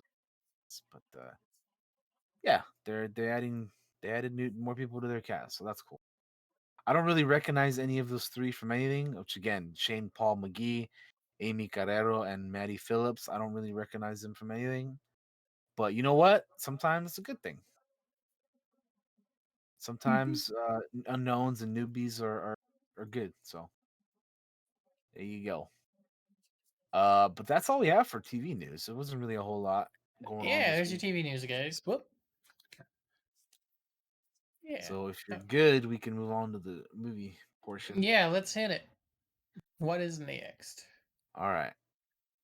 For the movie news, we have Venom: Let There Be Carnage has moved its release date. Uh, it's been pushed back to September 17th, when previously it was slated for June 25th. Um, Not a super huge delay, but a little one. yeah, it's just it's several Um, months, you know. yeah, I expect to see this a little bit more as We COVID get vaccines are getting out there and stuff, and like people are like, I think the back half of the year is gonna get loaded with a lot of movies. We yeah, already want to do Dune, yeah, yeah. on the back half, and see what else happens. Doom, Doom. They Dune, just need to they just need to Dawn. combine. They just need to combine Dune, Dawn, and fucking Doom. Dune, Doom, and Dawn. Could you imagine that as a Jeez, the 3Ds. triple crossover? Yeah, You need more D in your that'd life. be amazing, dude. I'm just picturing like sandworms doing the Bollywood dance or whatever. You know what I mean? Oh God. Fucking let the spice flow, dude. With the fucking that'd be like Um, one of the songs of the one of the Bollywood songs or whatever. For But those of anyway, you that don't know, we watch Bollywood movies with a group, yeah, and it's a lot of fun. yeah, Yeah. it's a good time. Uh, Yeah. But yeah, so back to Venom, Let There Be Carnage. This move will allow filmmakers to complete post production, as well as give it time to distance itself from the James Bond movie, because they don't you don't want to go up against James Bond if you're Venom too. James Bond is gonna win out on that. But yeah, No Time to Die. I mean, I'm to be honest, I'm looking forward to both these movies, No Time to Die Mm-hmm. like I didn't love the first Venom movie because I thought it was. I say this every time, but it feels to me like a '90s movie. Yeah. It's just like a pre MCU '90s movie. It's what it feels like. Um, but yeah, I'm so intrigued by the second one because I didn't hate Venom, but this was my favorite. And then No Time to Die. I mean, James Bond movies are fun, right? So I still need to watch Spectre though. At some point before the next one comes out, I need to watch Spectre. I'd kind of like to rewatch all those the I Daniel I Craig would ones. too. Yeah, it would be nice. I agree. It would be cool to rewatch all those. Maybe we should. Yeah, maybe we should. Try to do that. Anyway, moving on. Warner Brothers, DC Films, and Chernin teaming up on Our Man film with Gavin James and Neil White writing the script. So Warner Brothers and DC Films are developing an adaptation of the popular comic Our Man. This I'll one. be honest with you, I have no idea what that character is. So here we go. Originally created by Ken Fitch and Bernard Bailey in 1940, and originally appearing in the Stargirl comics, the hero had three incarnations. The first one featuring chemist Rex Tyler, the first time we meet the character. Tyler would create a new synthesis, Miraclo, which grants him super strength and endurance, but only for 1 hour. Rex's son Rick Tyler would later become the hero, ultimately becoming the most popular Hour Man as the years went on. Over the past decade, DC has been playing with ideas of how to proceed with the Iron Man project, coming close in 2013 when they began developing a series around the Rex Tyler character for the CW. While that never moved forward, the character was featured in Legends of Tomorrow, where Tyler served as the leader of that group. It is unknown which character will play Iron Man at this point. Over the last couple of years, DC and WB have begun to ramp up the development on film projects such as Iron Man that aren't as popular as Batman or Superman in DC canon. Uh, and yeah, recently they got Angel Manuel Soto to do Blue Beetle, which I'm very excited about. But yeah, it's just another like lesser known DC hero that they'll be doing. So yeah, we'll see how that goes. Cool. We shall see. And I know Josh, you're always like curious about New characters that heroes. Yeah. you don't know too much about. So yeah, we'll Yeah. see what happens. That's one I did not know about at all. Period. But I'm interested. You know, usually like All this. right. Different heroes. So we have a title for our new Resident Evil, and it is called drumroll. Resident Evil: Welcome to Raccoon City is the new title of the Resident Evil film, the newest one. They announced it at South by Southwest on a panel with IGN's Lucy O'Brien. The director, Johannes Roberts, announced. And he said, "This movie is very much an origin story for Resident Evil. It's an ensemble piece, and Raccoon City plays a big part and is a character in the movie. Uh, it's about this group of people all coming from different angles, some coming into town, some already having grown up in this town, meeting over this one fateful night. Of course, it's gonna have Claire and Chris Redfield, Jill Valentine, Leon S. Kennedy, and it'll play up the horror aspect of the video games. Uh, Robert said he looked to John Carpenter's The Fog for inspiration, as well as the original video games. He said, "The big thing for me on this movie is tone. The thing I loved with the games is that they were just scary as hell, and that is very much the atmosphere. It's raining constantly, it's dark, it's creepy, and then mixed with the sort of more fun side, especially with the first game, of what's around the corner, that kind of style of storytelling." And Robert said he's a fan of the original Resident Evil film franchise, although his movie has nothing to do about that or nothing to do with that. The whole separate origin story that's very much based in the roots of the game and the world of horror. It's not like where I was presented something where we were remaking it. We're not. I fell in love with Mila Jovovich in the first films. I love that set of Resident Evil world, but it was a real pleasure to be given the reins to a new franchise. Hopefully that really is its own thing. I had never really seen the terror and atmosphere of the games of what I felt when I was playing uh those games. I never felt that on screen. And I felt that was something I wanted to tell. Hmm. So yeah. I like his Resident- mindset Mhm. when he's talking about it here, where it's like, I never felt like it was like when I played the games, which means he's played the fucking games for one thing. So thank God. Yeah, Um, yeah. Yeah, I mean uh, that hopefully will lead to a good thing, right? So we'll yeah. see. So I'm kind of interested in this a little bit more now that I've heard that than I was before. Yep, yep. And then for those of you who don't remember, Resident Evil Welcome to Raccoon City is scheduled to release on September 3rd, and the film stars Kaya Scodelario, Robbie Amell, Hannah John Kamen, Yvonne Jogia, Tom Hopper, Lily Gao, Neil McDonough, and Donald Logue. So yeah, we got a pretty cool cast here. And yeah, I'm not the biggest fan of those Resident Evil movies either. The Mila Jovovich ones, like the first one's fine, I guess, but they kind of feel like the Transformers movie to me, where I'm just like, I don't really care after a certain point. Um, and just like, yeah, like they kind of just went their own way instead of like going through the sticking with the games Hmm. and stuff. So I'll be definitely more interested in seeing a take that's more faithful to the games and whatnot. So Yeah, I like the that'll be first fun. two. I That'll be like the fun. first two movies, but I think that's more nostalgia more than anything that makes me like those first two movies. Plus, the Mm. second movie's got my boy Carlos Oliveira in it, and I love I love that character in Resident Evil 3. So, because that was like the first Resident Evil that I actually remember playing. Um, but yeah, definitely interested in this film. This new take. Yeah. I imagine we'll be checking that out at some point in the Oh, I later will be half of for the sure. year. Yeah, September 3rd is the release date, so we'll definitely be checking that out. Cool. The final thing I have here is Tenet is getting its HBO Max release or launch date, which will be on May 1st. They announced uh a couple days ago.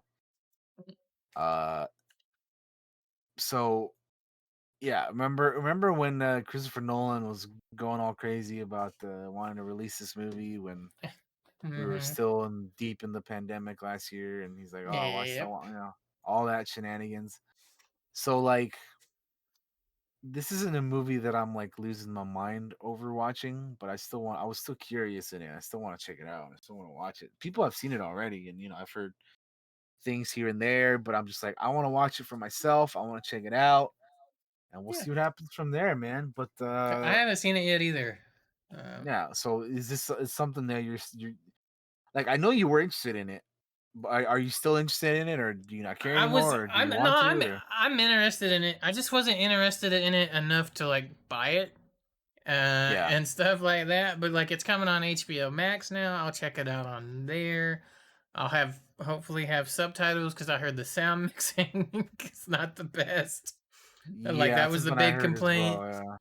Um, so yeah, I am interested in it a little bit. I'm not like hyper excited or necessarily for it, but I do want to check it out Yeah, because I like that's because that's how I feel as well. Yeah.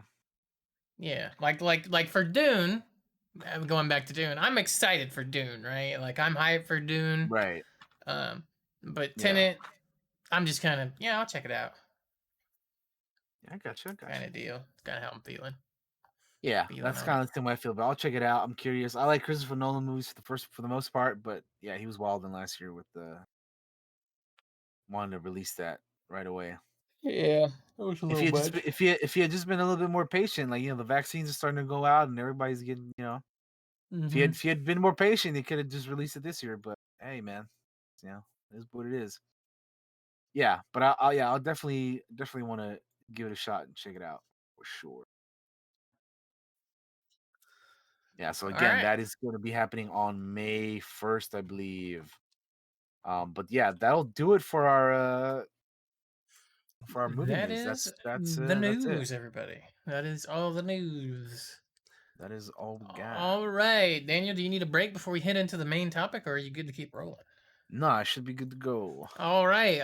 We are going to hit the main topic here. Let me put up a little text thingy here so if anybody that comes in will know what we're talking about. So, for those of you who clicked on this episode, either on YouTube or Spotify or wherever you're listening to this, watching this, you know what the main topic of this is. But if Yes. you're watching live and you don't know, or we're going to be discussing Zack Snyder's Justice League, aka the Snyder Cut, the true version of Justice League. We're not talking about the Justice League. We're talking about Zack Snyder's Justice League. All right. So this is your only Um, warning. We're going to yeah, spoil the shit out of we're this. gonna be talking about it. We both watched it. We're gonna be getting into detail. We're gonna be discussing it, the whole thing, all of it. It's gonna be a good time. So again, if you haven't seen it yet, get out of here, go watch it. It's great. Uh, anyway, All yeah. right. I guess the So best way to go about this is Daniel, did you like the Snyder cut yeah. So to begin with? for before I answer that, for those of you Mhm. who don't know, we usually when we talk about something, we usually talk about whether or not we like, and so that's how we're gonna go about this today. And yeah, so the question is whether or not I liked it, and I have to say, I did. I really did. I really enjoyed Zack Snyder's Justice League. It was it's we're gonna get into this in detail for sure, but Mhm. it's just so different and so much better. and just like it's just like what it should have always been. But I'm just gonna say that I'm glad that Zach got to fulfill his vision, because we have to remember that there was a couple of years there, because remember, Justice League, the original, the abomination from 2017, that Joss Whedon and the studio and them released. That was 2017. That was almost 4 years ago. That was three and some change at this point, right? Like three and a Hmm. half, or three and some years ago. There was people out there that were like, you know, saying that the Snyder cut wasn't a thing, that it didn't exist, that everybody who wanted the Snyder cut, was fool or whatever, right? And here we are in 2021. Today is uh March 22nd at the time of this recording, and I can say that I have seen this. Not only have I seen the Snyder cut, but I enjoyed it very much. I'm glad it happened.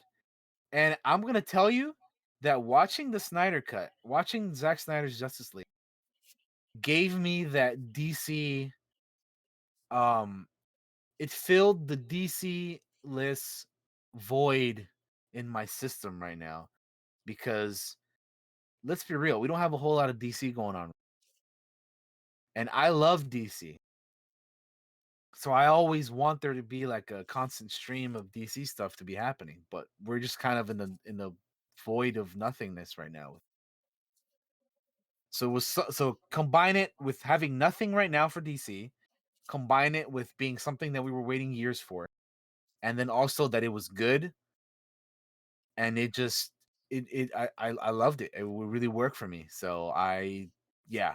So long story short, yes, Josh, I did like it. Okay. uh, I liked it too. You know, when they first talked about um, the Snyder Cut gonna be becoming a thing on the HBO Max, I was skeptical, right? I'm like, how can you go back and kind of fix that mess? Because by God, the Joss Whedon cut is just bad. It's just terrible. It's Like awful, man. we talked about it during the movie. Like we can't even. It was so bad we could hardly remember it. It's almost like we had blocked it out of our fucking minds. Honestly, How yeah. I've only seen the Justice League, the 20, I'm gonna call it the theatrical version.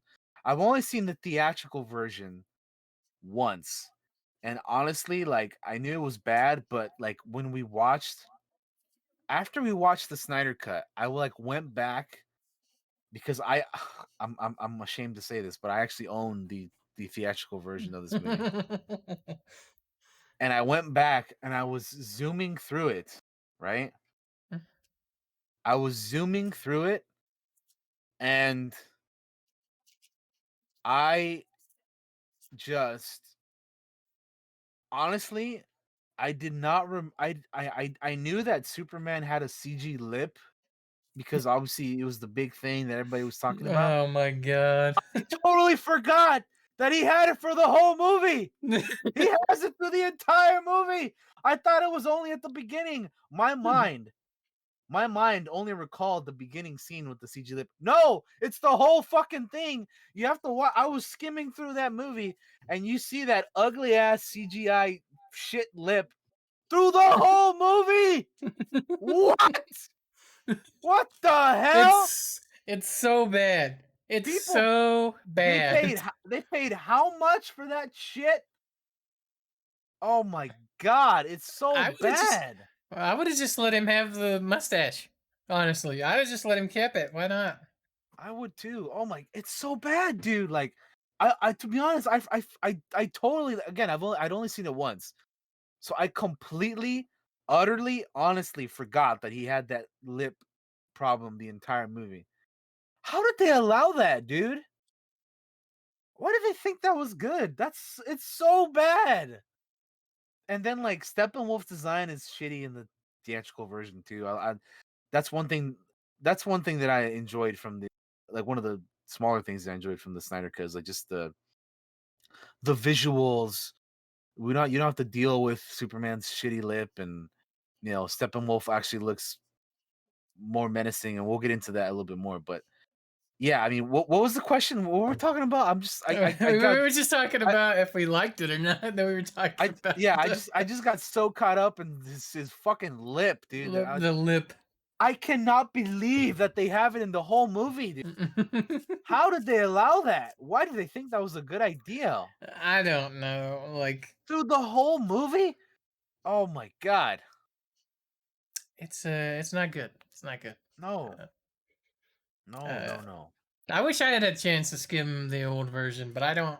I didn't. I didn't because I don't know if I want that trash out of my mind as much Well, as I can. I was just trying to compare, like, we just seen the Snyder Mm-hmm. cut.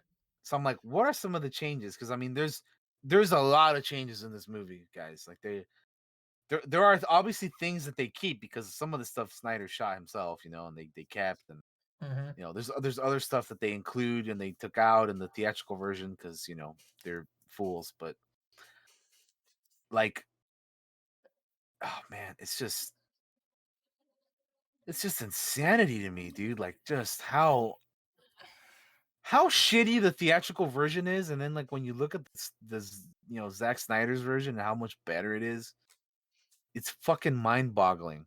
And then the other thing, just to bring up the lip again, they start off the movie with his lip. The first thing you see in this movie is like a cell phone footage of Superman, and when they do the close up, you see that shit, and you're like, oh man, it's so It's bad, terrible. dude. It's terrible. Oh my god, it's so bad, dude. But anyway, I'll try not to talk about the lip anymore. Terrible. I just could not believe that the fucking whole movie they have that shit. It's so bad. Let it go. Let it go. Yeah, I can That finally lip let it can't go hurt because you anymore.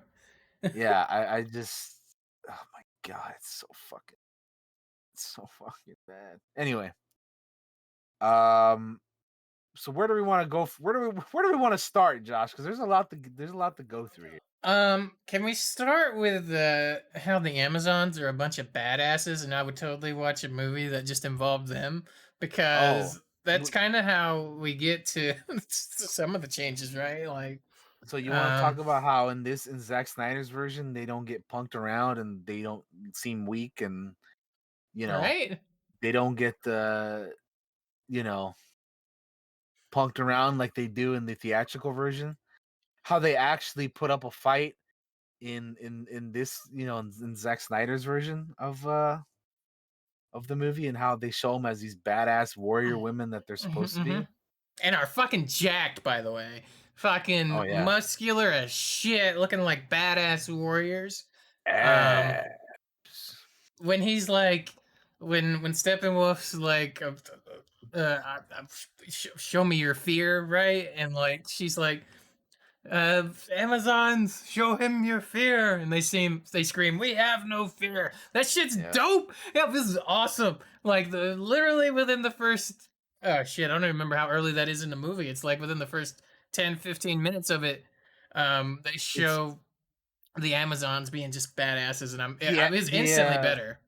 yeah, the Amazon stuff was part one, so it was like pretty much right off the bat.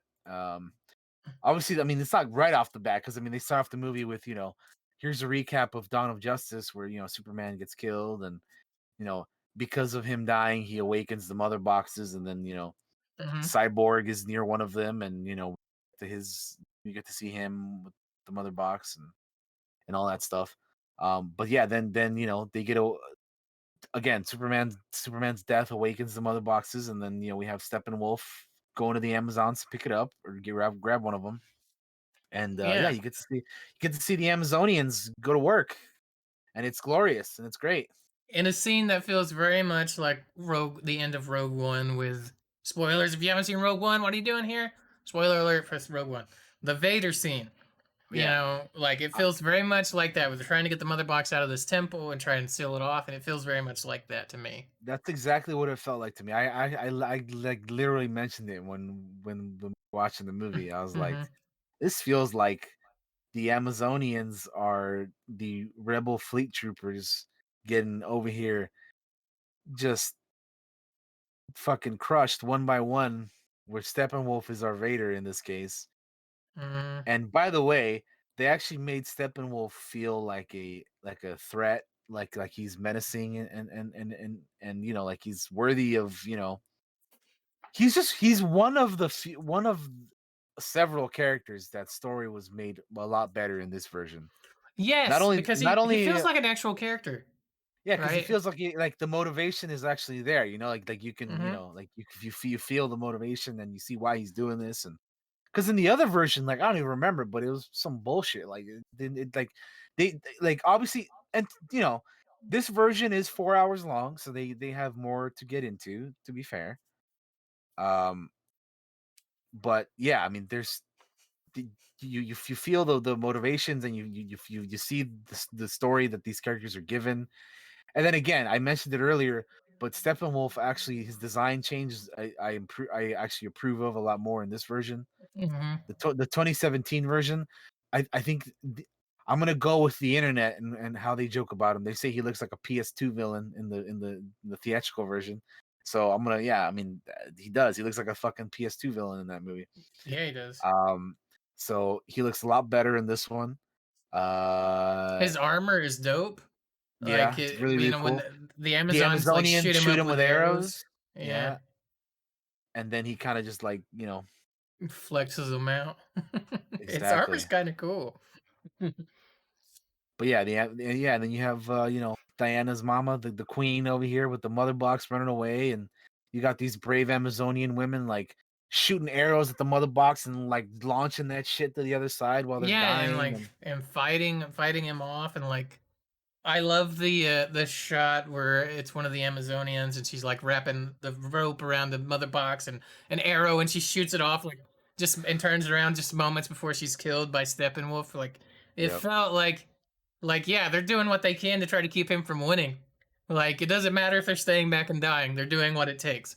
So it just they just hey, felt like it's what they should have felt like all along. It's what they always should have been. They're Amazonians, they're warriors, right? Like they train mhm. their whole lives to be fighters.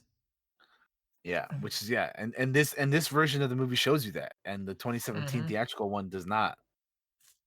It feels like they just get like punked and owned, and like like they don't put up a good fight.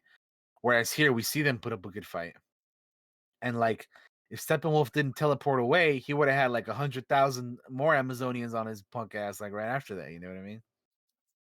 So yeah, I mean it was they put up a fight, but I mean obviously to progress the story they have to lose the mother box. So, Yep. but that was a Um. great scene. I really really really enjoyed that whole Yeah, versus I enjoyed the Steppenwolf. shit out of the Amazonians kind of getting their moment to shine in the opening of the movie instead Yeah, of just getting punked on by fucking Steppenwolf and his parademons. Uh, what's yeah. next? Do we want to talk about? I mean there's so much to Snyder, talk about. Like Snyder where cut do we even go changes. from here?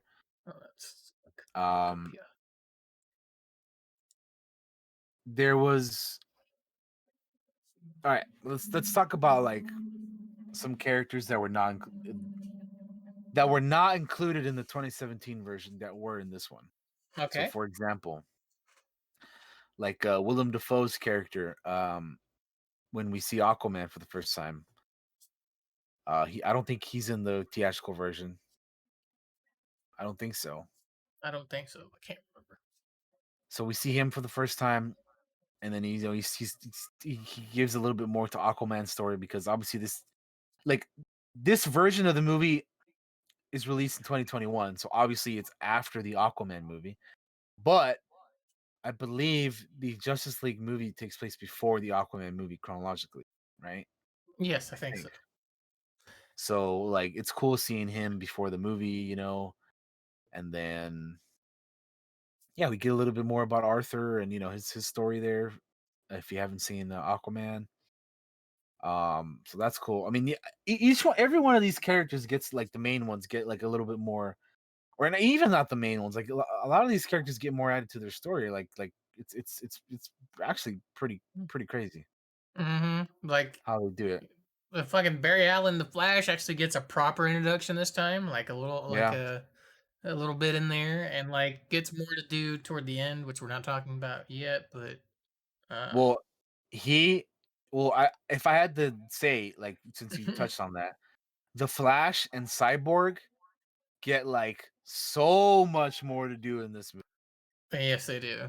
They get shafted so hard, especially Cyborg in the theatrical version. Cyborg And in like, this movie is a main character. In the Snyder yeah, Cut, he's a main fucking character. Like he's he's like the important.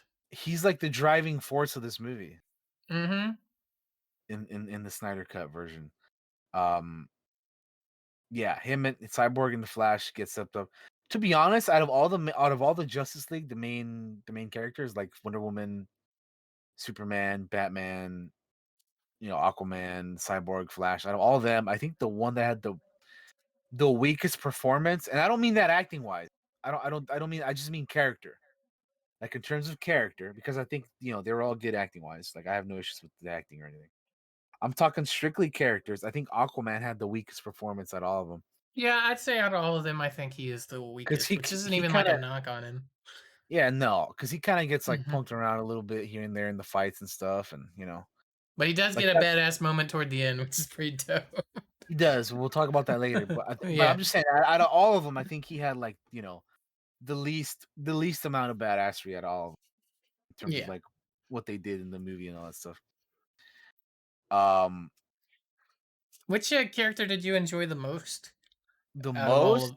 Yeah, because um, like for me, that's it's kind of Batman. I enjoyed Batman a lot in the Snyder Cut more because he's a watching his character arc from I'm recruiting this team uh to we need to bring back Superman to the yeah. conclusion to everything. Like he's a driving force, and it's just like faith, Alfred, faith. Like that shit. I enjoyed that a lot. I really enjoyed I like his I like his I his like arc. Batman's line where he's like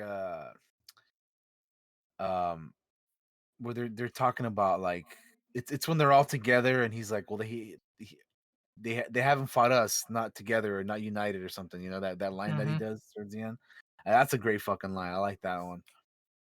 Uh yeah, Batman's he's like he does the team, he builds the team together, he brings everybody together. Mm-hmm. I also like the where he meets Barry and like he throws the batarang and Mm-hmm. Barry's like, oh shit, this is Bruce Wayne, Mm-hmm. which by the way I will say on that moment when he meets um Barry and they're leaving towards this the airport or whatever, when he's leaving in the car you see a like a billboard or a sign or something that says you are not alone. Mm-hmm. That is obviously very much for his Zack Snyder's daughter Autumn, who passed away, which is the reason why he couldn't work on the original movie when that happened. And then at the end of the movie, he also has a for Autumn at the end, and the credit song is Hallelujah, which was Autumn's favorite song. So it was cool, to finally have this version of the movie out in honor of her as well. So I just wanted to mention that real Yeah. quick. But yeah, Batman was yeah, he wasn't my favorite character in the movie, but he was cool. Yeah, Gotcha. I think for me it's kind of tough because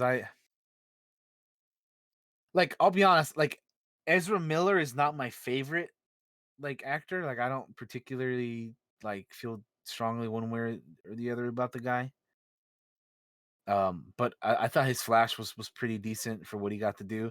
There was a couple of moments that I was like, what are you doing, Barry? Like you could be doing a lot more than what you're doing. Do you remember the scene where um Steppenwolf has Silas Stone, Victor's dad, Mhm. and he's got like all them people, captured, and he's like about to like he's like threatening him and whatever. And Cyborg comes in and like shoots Steppenwolf, and the fight ensues, and then like they're like trying to lead the people up the stairs, right? And Yeah. the Flash is just like running around, like not doing anything. Like, dude, like, can't you just help? Can't you just like grab all these people and like fucking speed your ass up the stairs, dude? Like Barry's like a little faster, please, and he's not even doing anything to help. I'm like, what are you doing, Barry? Help him out, dude. You're the fastest motherfucker here, and you're not even helping him out. So that was kind of weird to me. But that being said, when they got outside and he did that cool ass thing where he was like running around in circles and you Mhm. see all the blue effects and everything, that was fucking cool. Yeah, that That was was really cool. cool to see. But yeah, there's some moments I'm like, what are you doing, Barry? But anyway, going back to his you mentioned his introduction earlier. To touch on that for a little bit, it was finally cool to see that because we also got to see Iris, Mhm. in the car. She did it. There was a what's the term for it? A weird amount of staring at each other, maybe Yeah. for two people for, for two people who had never met. I guess at this point, uh, for them to just be staring at each other like that. Shit, could you imagine just going out somewhere and then some girl staring at you like that? Like that's like let's get it on type of stare. You know what I mean? Maybe I don't know. maybe that's why Barry was staring back. He's not used to that, you know? Like Because Barry's he's a really awkward dude in this Mhm. in the DCEU. Like he's like when Bruce recruits him to the team, he's like, I'm in because I need more friends or whatever. So like Mhm. he's a very yeah, he's a weird guy. But going back to his introduction scene, it was cool. Like when he was like when the accident happened and everything. When he started going fast. When you zoom down to his shoes, like fucking getting eviscerated because Yeah, he's just it's going just too destroyed. fucking fast. They explode. And then he like pokes his finger through the window and the glass just breaks all cool like and stuff. And Mhm. that kind of stuff is cool. It was weird how he was like caressing her face a little bit. And then like some like there's like music playing in the background. He's just staring at her. And then you see him stare off to the side and he grabs a fucking wiener dog from the That's fucking that's the one thing I have an issue with in that scene is like I do not need to see him grab the hot dog. Like you could have cut that and just cut back into the when he goes back in, he just has one. Like I've or already like seen the hot dog thing. I didn't need that. like he could have gotten it, but I don't know if they should have spent so much time on it. You know what I mean? I was Because just it just had me because like, when what the when he's fuck? when he's fast, everything else is slow. So you're just kind of like there, and he's like looking at her, and then he like touches her, and then he looks, and then there's the hot dog, and then he like slowly reaches for it, grabs it, and we see him slowly grab it, put it into his pocket. And it's like, dude, like I get it, but yeah, it was kind of weird, but whatever. I don't know. And all because that dude was trying to grab his burger, man. He dropped the burger and he caused a crash, man. Look, man, sometimes it's burger time, and you can't. Yeah, But you but know I what? I mean, ain't come grabbing on, that man. shit off the floor though. That's nasty. But anyway, yeah, I don't know. It was a cool intro scene, I suppose. And then the way he like goes back and makes everything seem like everything's normal. He's like, "Oh, I hope everybody's okay." And the lady just looks at him and he's like, "Oh, I always carry meats for the dogs or whatever." Pulls out the fucking. So I guess that was pretty. That was pretty all right. Um. Yeah. So the question was like, I went on this whole thing with Barry, but the question was who you said who was my favorite character? Yeah, who do you enjoy the most in Who I enjoy this? the most? That's what it was. Um, fuck. I want to say, I want to say that it was Superman, but I mean, I'm just a Superman fan in general, though. I know a Hmm. lot of people are not the biggest fans of him because they're like, oh, he's too OP, and he once they get him into the party, then like everybody else is useless, which I disagree with. But um, Superman is OP, like he is, but um,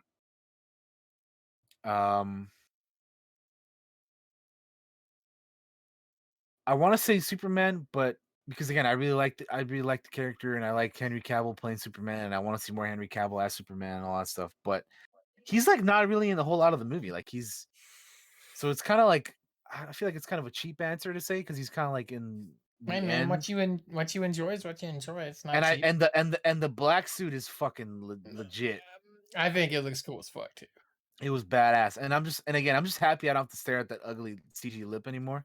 So that's another reason why I like Superman a lot more in this movie. He wasn't no Um, honey lip, that's for sure. yeah, he wasn't the honey lip. That's a city mist. But yeah, I don't know. I really like Diana too, though. Diana is fucking. She's. I guess if I had to say, maybe Diana out of like the main group, probably her. Gotcha. Like super, and of course Superman, but again, he's kind of like not really in the movie until he needs to be. But I mean, which and like I really enjoyed Cyborg's character being expanded upon too and everything. But I mean, Diana's just badass, and like every time I listen to her theme, dude, I just probably Diana for me. I don't know. She was just super cool. Like the beginning scene where she's like in the the hostage situation, and they got the bombs, and she just like blocks all those because normally you see her going super fucking fast, blocking all those bullets and dashing and kicking dudes and like doing all that stuff, right? Normally we would see those scenes like in slow mo, like we see her doing that stuff, and it's like really slow motion, and she's kicking a dude and stuff, and you see it all like slowly and everything. But in this movie, we see that shit. She's going fucking light. She's zooming, man, and it is so cool to see with that. And then you have the music blaring in the back, and it's like, oh, incredible. So I love that. And then, yeah, I don't know. I just yeah, I suppose if I had to choose, it would probably be Diana. All right. Yeah, I was just curious. the characters that I enjoyed, which is sad to say, but I probably enjoyed everything she had to do in this movie more than the entirety of Wonder Woman 84. Hmm. But anyway, that's a whole nother topic. Um, yeah, I like Diana in this. Okay. Um, we get a lot of time with Cyborg in the Snyder Hmm. Cut, which is a good thing. Like his story is very interesting and cool as well. And even though I'm like Batman is like my number one, and I like his arc through the story, but like Cyborg, Victor Stone, like we see his origin story. We Yeah, see what a good kid he is in like in the scene with his in the principal's office or whatever, the university's yeah, office. with his mom, and then you get to Uh-huh. see the football star that he is as well. Yeah, it says a lot about even though he's not in the scene. It's his mother talking to the principal about how like he has a good heart. He was just trying to help that girl. What did you do to help that girl? Yeah, Like yep. it shows him having the foundations to be a hero before he ever becomes one, right? Like he's got the heart, he's got the spirit. Um, You got the touch. you You got the got the power. power. Yeah, but Yeah.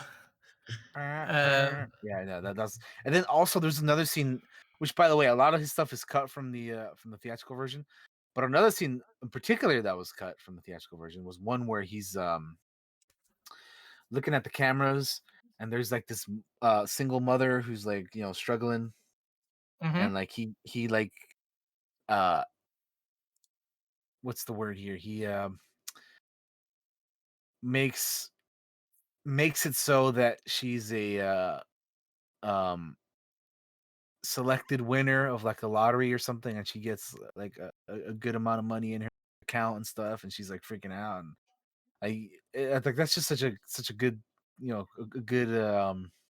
good hearted scene in the movie where mm-hmm. It just you, makes you you feel good.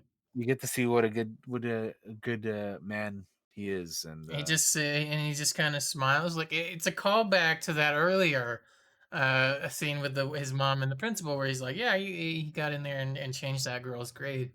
And now he has yeah, this because he's cyborg. Now he's got power over everything. He's got power over nukes. He could launch them nukes, with a yeah, thought. there's Like, literally scenes in the movie where you see him like walking around, and he like moves nukes with his hand, and all his other like his dad has a recording for him and he listens to, and he's like, we're all at your mercy, Vic. Like you can control all Mhm. this shit.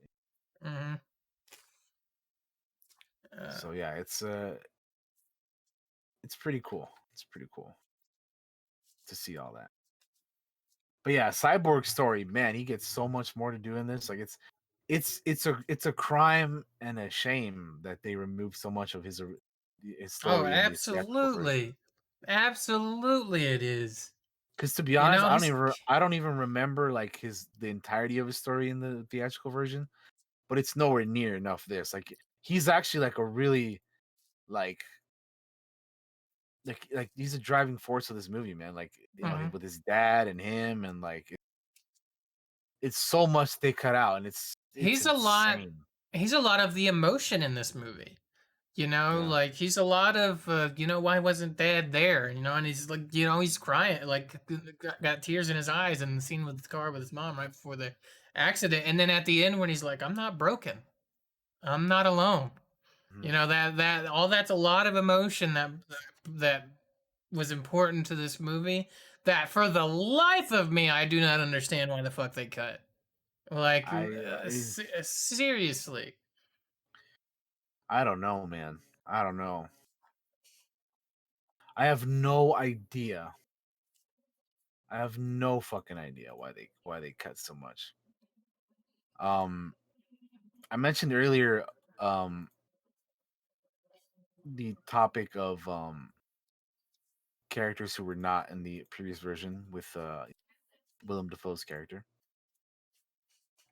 Let's talk about a character that I've been wondering where the hell has this character been for the past however many movies. But it's a character that they introduce when you think that Ma Kent is going over to talk to Lois. After Hmm. you see Lois being all sad that Superman's not there, and you see like a pregnancy test and stuff, and so you think Ma Kent talks to Lois. She's like, "Oh, you can do something for me. You can come back to the world or whatever, right?" And then Ma Kent leaves the door, and her eyes glow red, and it turns out to be the fucking Martian Manhunter. Like, where the hell have you been for the past 5 movies, dude? What are you doing? Fucking sitting your ass down, not helping out with all this shit, man. Right. So the Martian Manhunter's in this, and like, here's a fun fact. At the end of the movie, or I don't know if it's a fact, but it's a fun rumor that I heard. I don't know. I don't know how true it is or not. Maybe it's a fact. And at the end of the movie, when the Martian's like, "Oh, you can call me Martian Manhunter," and Hmm. he goes to meet Bruce because he's like, "Oh, the dark side isn't done with the world yet because we have a war coming or whatever. I'll be in Hmm. touch." That whole thing. Apparently, I heard. I'm not sure how true this is, but at the end of the movie, when Martian Manhunter approaches Batman, I heard that was supposed to be John Stewart's Green Lantern instead of Martian Manhunter, I but feel like I've heard that too. that WB said no, so they included the Martian Manhunter. Now, again, I don't know how true that is, but that's interesting. Interesting for several things because number one, I feel like I kind of don't like that Ma Kent wasn't actually Ma Kent and she was Martian Manhunter. I would have much preferred if that was actually her I talking to agree with Lois. that. I feel like that would have just been more. I think it would have been better. I don't know, like because we have the history of Lois and Ma Kent. Like, why do you not make that her, and why do you have to make that Martian Manhunter? I feel like that was such a weird spot for them to put him in. Like, I get that they wanted to maybe put him in the movie and introduce him, but like that's literally the only other scene that he's in other than the end. Whereas I Hmm. feel like if they like took him out of that scene and they only made him into that ending scene, it would have made more sense for me because like if Martian Manhunter's just chilling while all this shit is going down, why isn't he helping? What the fuck is he doing? Yeah. Whereas if he comes in at the end, you're like, all right, well, I mean, he didn't help anyway, but at least he wasn't in the movie earlier and could have helped. You know what I mean? Yeah. So that's just how I feel about it. But it's just I don't know. It's weird. I like his inclusion, but I don't like where they did it as I like the end. I like his inclusion at the end of the movie, but not in the middle. Where and disguising himself as fucking Ma Kent to get to Lois. Like It's that one of felt weird to me. those it's one of those things where it's like there probably would have been an explanation in like a sequel, right? Like, why didn't you help us with fucking Steppenwolf, huh? And then they would throw it off as like one liner somewhere along the way. But since we're Mhm. since it's this, we'll probably never get the answer to that. Uh, And then the but character yeah, of the I Martian agree with you. Manhunter, the actor was in these movies since Man of Steel, so he was in since the beginning. I'm pretty sure. Yeah. So like, what have you been doing all these years, man? Mm-hmm. Like, where? That's just my question. Where has this character been? Because I'm gonna be honest with you, like this version of the Justice League movie is now canon for me. I don't care. I don't care if it's non-canon and the other one is. This one is the one I'm going with. Because it's the true original vision that it was supposed to be. So I'm going with that. But it's probably not canon, because I don't know Yeah. if they're continuing to do these movies or not, but it's real to me, damn it. Well, here's what I Um, got to say on that. When everybody's like, "Well, this person's leaving this, and they don't ever want to do it again," and this version of this is ending, and they're never going to do it again. Why the what makes you say that? Other than like you read it on the internet somewhere. Let me tell you something, buddy. Let me tell you all something. Money fucking talks, okay?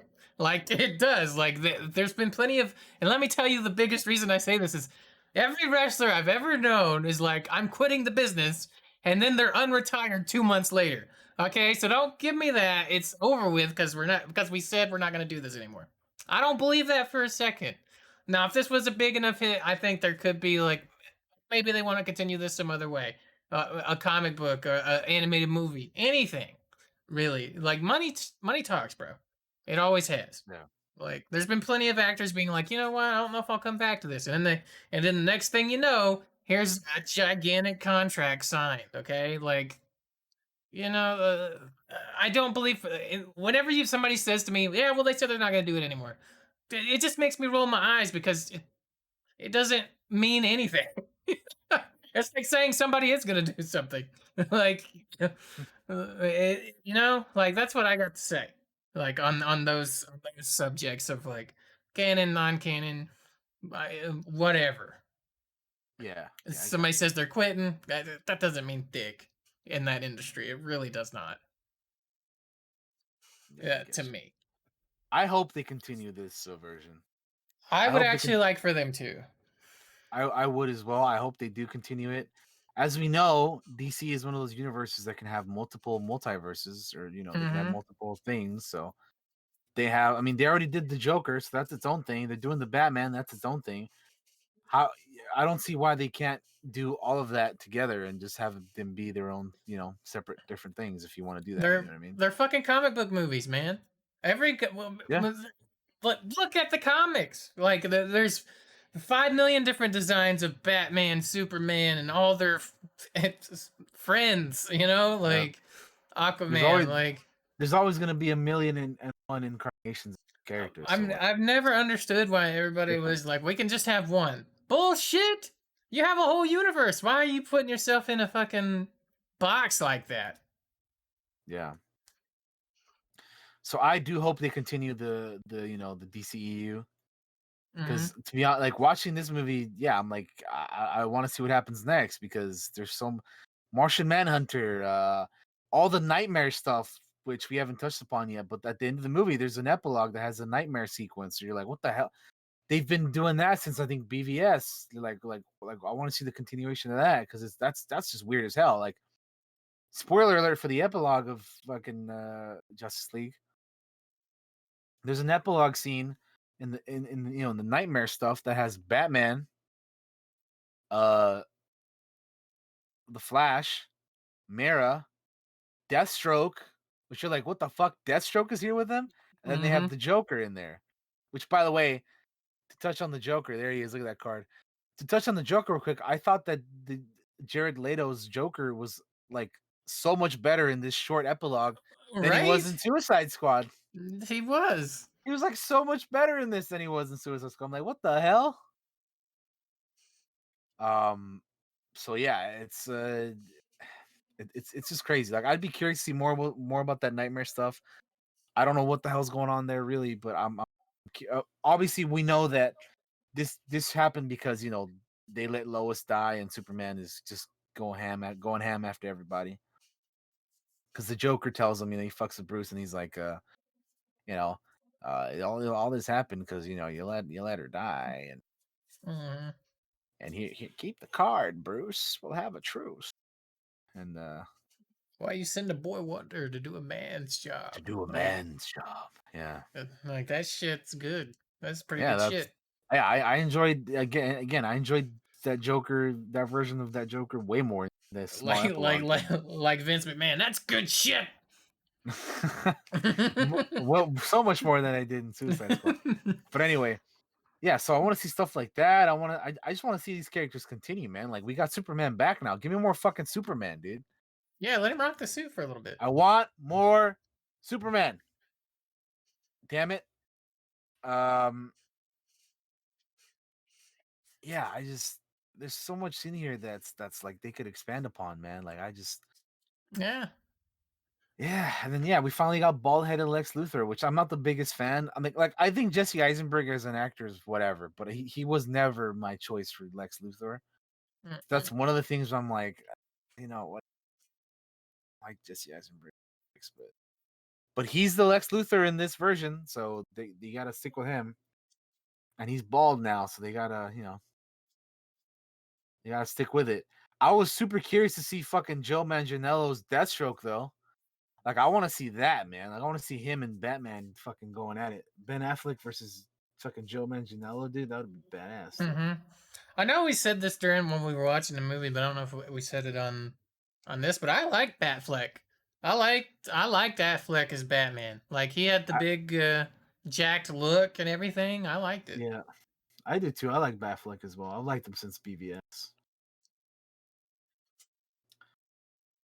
Um, yeah, I, I, and then speaking of Batfleck, fucking he lost his Batmobile. And what did he do? He made a fucking bat tank at the end of the movie.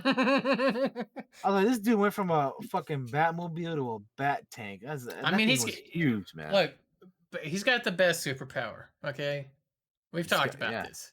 Money, like Yeah, I I'm mean, fucking rich. fucking Barry asks him like, "What's your superpower?" Rich. Yeah. I'm rich. He's like, you have a satellite? I have 6. I'm more surprised that you're like you don't have satellite. Somebody said he should have been like, he should have said I used to have 7 or something like that because there's one that gets destroyed in Man of Steel or whatever. Yeah, Like I heard somebody say that and that made me crack. I was like, yeah, that's that'd been kind of that's pretty funny. funny. Um, Honestly, from what I remember of, and some people might disagree with me, but like the theatrical version, people were saying like it had more humor, but I don't remember laughing at it that much. I feel like I laughed more at some of the jokes in the Snyder Cut than I did at, I think and I think that's just the because I think it's just the difference in humor. Like you have Joss yeah, Whedon's humor versus Zack Snyder's humor, I don't but like Joss Whedon's also humor. like you have. I felt like in this version of the movie, you let the characters be more natural and more themselves. Hmm. Because like in the theatrical version, you have them like fighting each other and stuff, which is obviously another Joss Whedon thing because as we know in the Avengers movie, he always liked to make them fight each other as well, which Hmm. works for those characters, but it didn't work for these guys, and in the theatrical version. So I always felt that was kind of weird. Like you have a little bit of like, there's like a little bit. I don't want to say beef, but there's like some weird shit going on between Bruce and Diana in the theatrical version Yeah, that is like non-existent in this version. And yeah, then like even to like to getting down to the plan of bringing back Superman, they're like nobody says anything in this version, but I think in the other version, I want to say it was like Batman or somebody that mentions it. I don't know. I just yeah, it's just small things like that that just make this like even better. hmm like like when Bruce and Diana accidentally touch hands when they go for the mouse on the computer, like it instantly made me think of the Justice League cartoon growing up, and Batman and Wonder Woman kind of have this kind of romance. They may or may not kind of thing going on. It instantly took me back to that, and I was like, hey, yeah, I always liked that in the OG, you know, like it. Yeah. So it was nice That to see also that. speaking of romance, it reminds me of when the Flash was talking to Cyborg and he's like, yo, you think she go for younger guys? And he's like, Barry, she's 5,000 years old. Every guy's a younger As a guy. younger guy, yeah, like that's funny. That was great, yeah. Yeah, it's just stuff Uh, like that. It's like that's good, you know? Good hmm stuff. Uh man, yeah, I enjoy things like um I think I want We haven't even speaking talked go about. Yeah, go ahead. no, I just want to bring up like Superman again because I Mhm. I forgot to mention when I was talking about him earlier. Um, when he gets his black suit, when you get to hear Pa Kent and Russell Crowe, you know, Yeah. Jor-El and stuff, and it's like that moment in Man of Steel when he's flying for the first time. You know, you can see the hand, the fist on the floor, on the the floor, and the music is swelling, and you see him fly, and it's so good, dude. It gives me those Man of Steel vibes, and I love it, dude. It's just awesome. Love it so Yeah. incredible, Uh, man. we, I was gonna say we haven't even mentioned that Darkseid's in this fucking movie. Darkseid's in Oh this fucking yeah, movie. yeah. So yeah, Darkseid is in this, which he wasn't in the theatrical. So I'm like, No. dude, it's oh, man. I will say the one thing that's kind of weird about having him in this movie is we're gonna let's talk about the scene, Yeah. the one where we see him for the first time and like he's in going into battle when they first arrive on Earth, and we have the old gods with the Amazonians and the humans and the Atlanteans, and then we have a Green Lantern there, and we have like Zeus and Ares, and all everybody's there, and they're all fighting. You have like the three dudes with the mother boxes, and you see Darkseid and the parademons, and they're all fighting each other, and you see this cool battle go out, and Darkseid kills the Green Lantern, like he stabs him in the chest and chops his hand off, and you see the ring fly away. He tries Mhm. to grab the ring, and he just Could gets you hit by imagine him with a ring? Jesus Christ. that'd be crazy. But you see him like get shot by Zeus's lightning, I think, and then he just gets hit with Ares' axe. And dude, I did not expect to see Darkseid get fucked up in that. Yeah, he gets a He little gets punked on. he gets fucked up, dude. Like he's like bleeding on the floor, and they have to drag his ass out of there. That was kind of weird. I'm like, I'm not used to seeing him get his ass beat like that so much. So that was Right. kind of weird. But I mean, I guess it shows you how much of badasses the old gods are, and man, That's what I was kind because of curious, like how strong are they supposed to be? Because like, that was like oof. Ares and Zeus just fucking tearing his ass up, dude. Mm-hmm. Which, by the way, Ares was the main villain of the Wonder Woman first ones. He's the one that fucked up Darkseid, apparently. Yep. Um, but yeah, they had to drag his ass out of there because in the original version, that was Steppenwolf that was in that scene.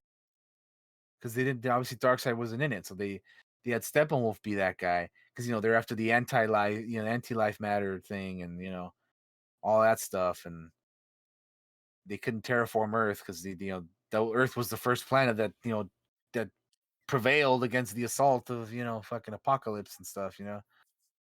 So yeah, yeah, I don't know. That scene is weird to me because I was just like Darkseid gets legit, or yeah, he gets legitimately fucked up over here, and I'm like, wow, that's something. But I mean, hey, dude, I guess Zeus and Ares are fucking OP as hell, dude. If they're able to fuck up Mm-hmm. Darkseid like that.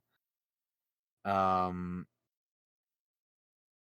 yeah, I don't know. That was kind of, but it was really cool to see Darkseid though in other parts of the movie too. Like towards the end of the movie when they kill Steppenwolf. Spoiler alert.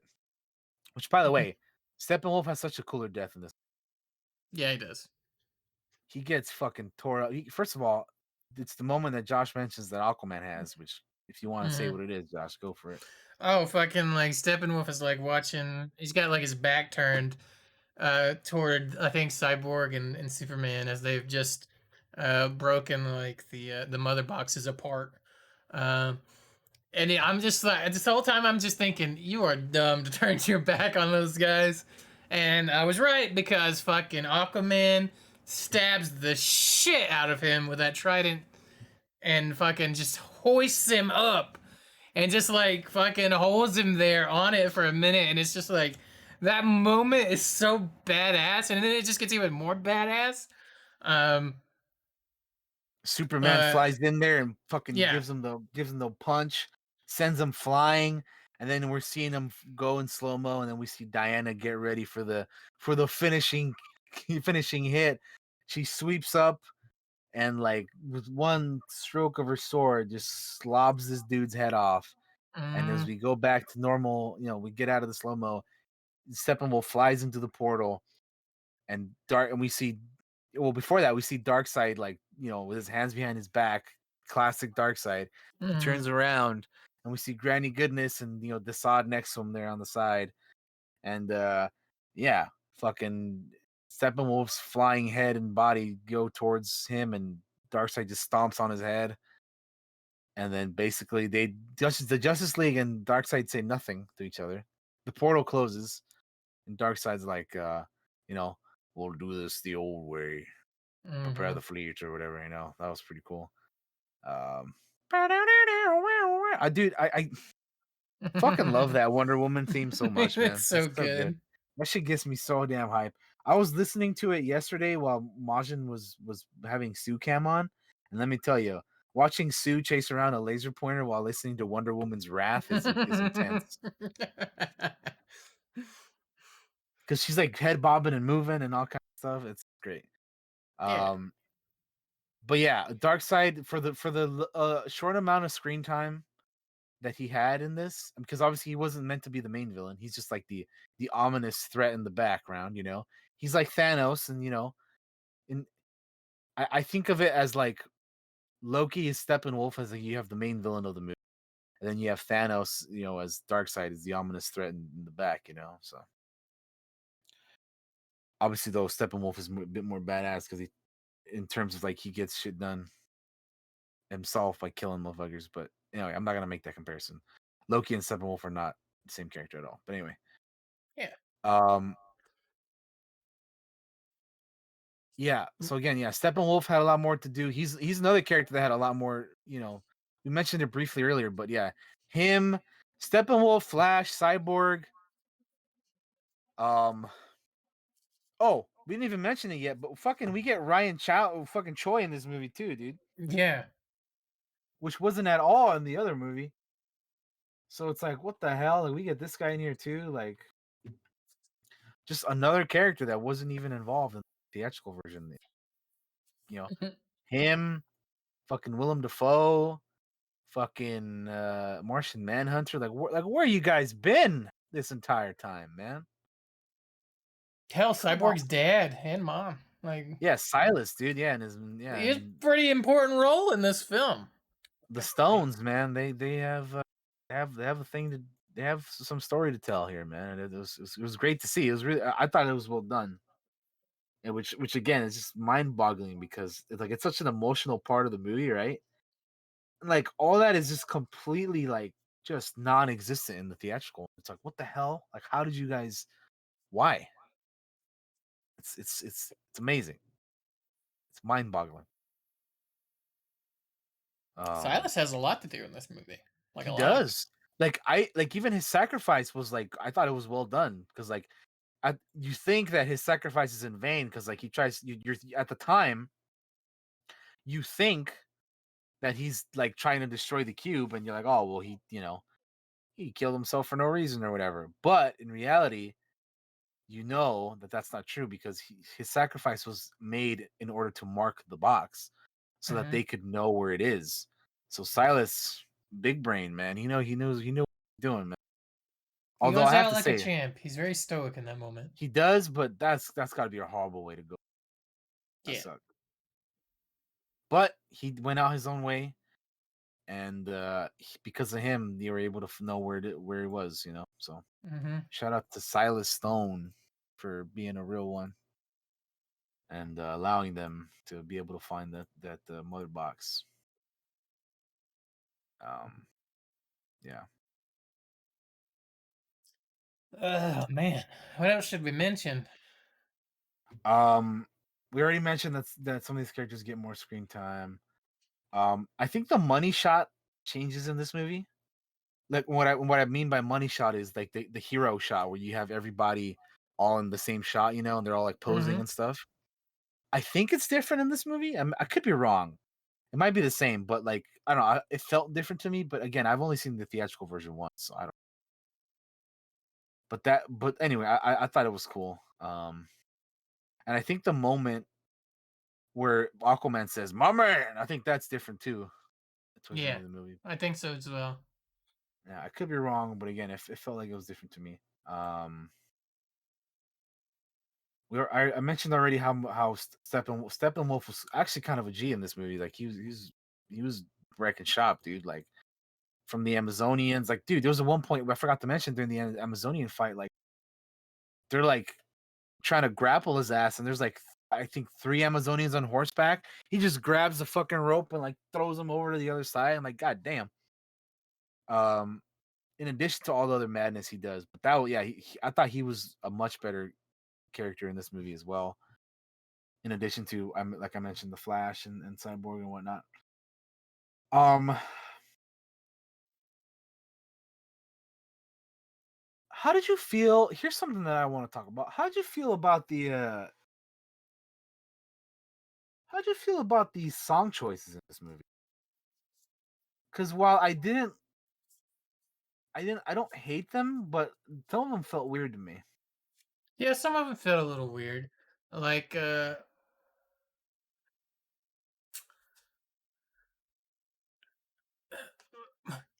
like Wonder Woman's little chime every time she does something, like the little the little like in the background, the noise is a little distracting at times for me. The Uh, Amazonian chime, you mean? yeah, yeah, yeah. The little hymn going on in the back, Yeah, just because they overdo it just a tiny bit. a Like little bit, yeah, a it's little pretty bit. dope the first couple times it happens, and then like it was like every time she showed up, it happens. It was like To me, it okay, was kind of like to me, it was more of like I'd rather hear Wonder Woman's theme instead of that. yes, yes. I'd rather I'd hear the. rather I'd rather hear just which we did get Mhm. at certain points, but I'm just like I'd rather just hear that from the start, because I'm just because it's first of all we're used to hearing that, right, for Wonder Woman.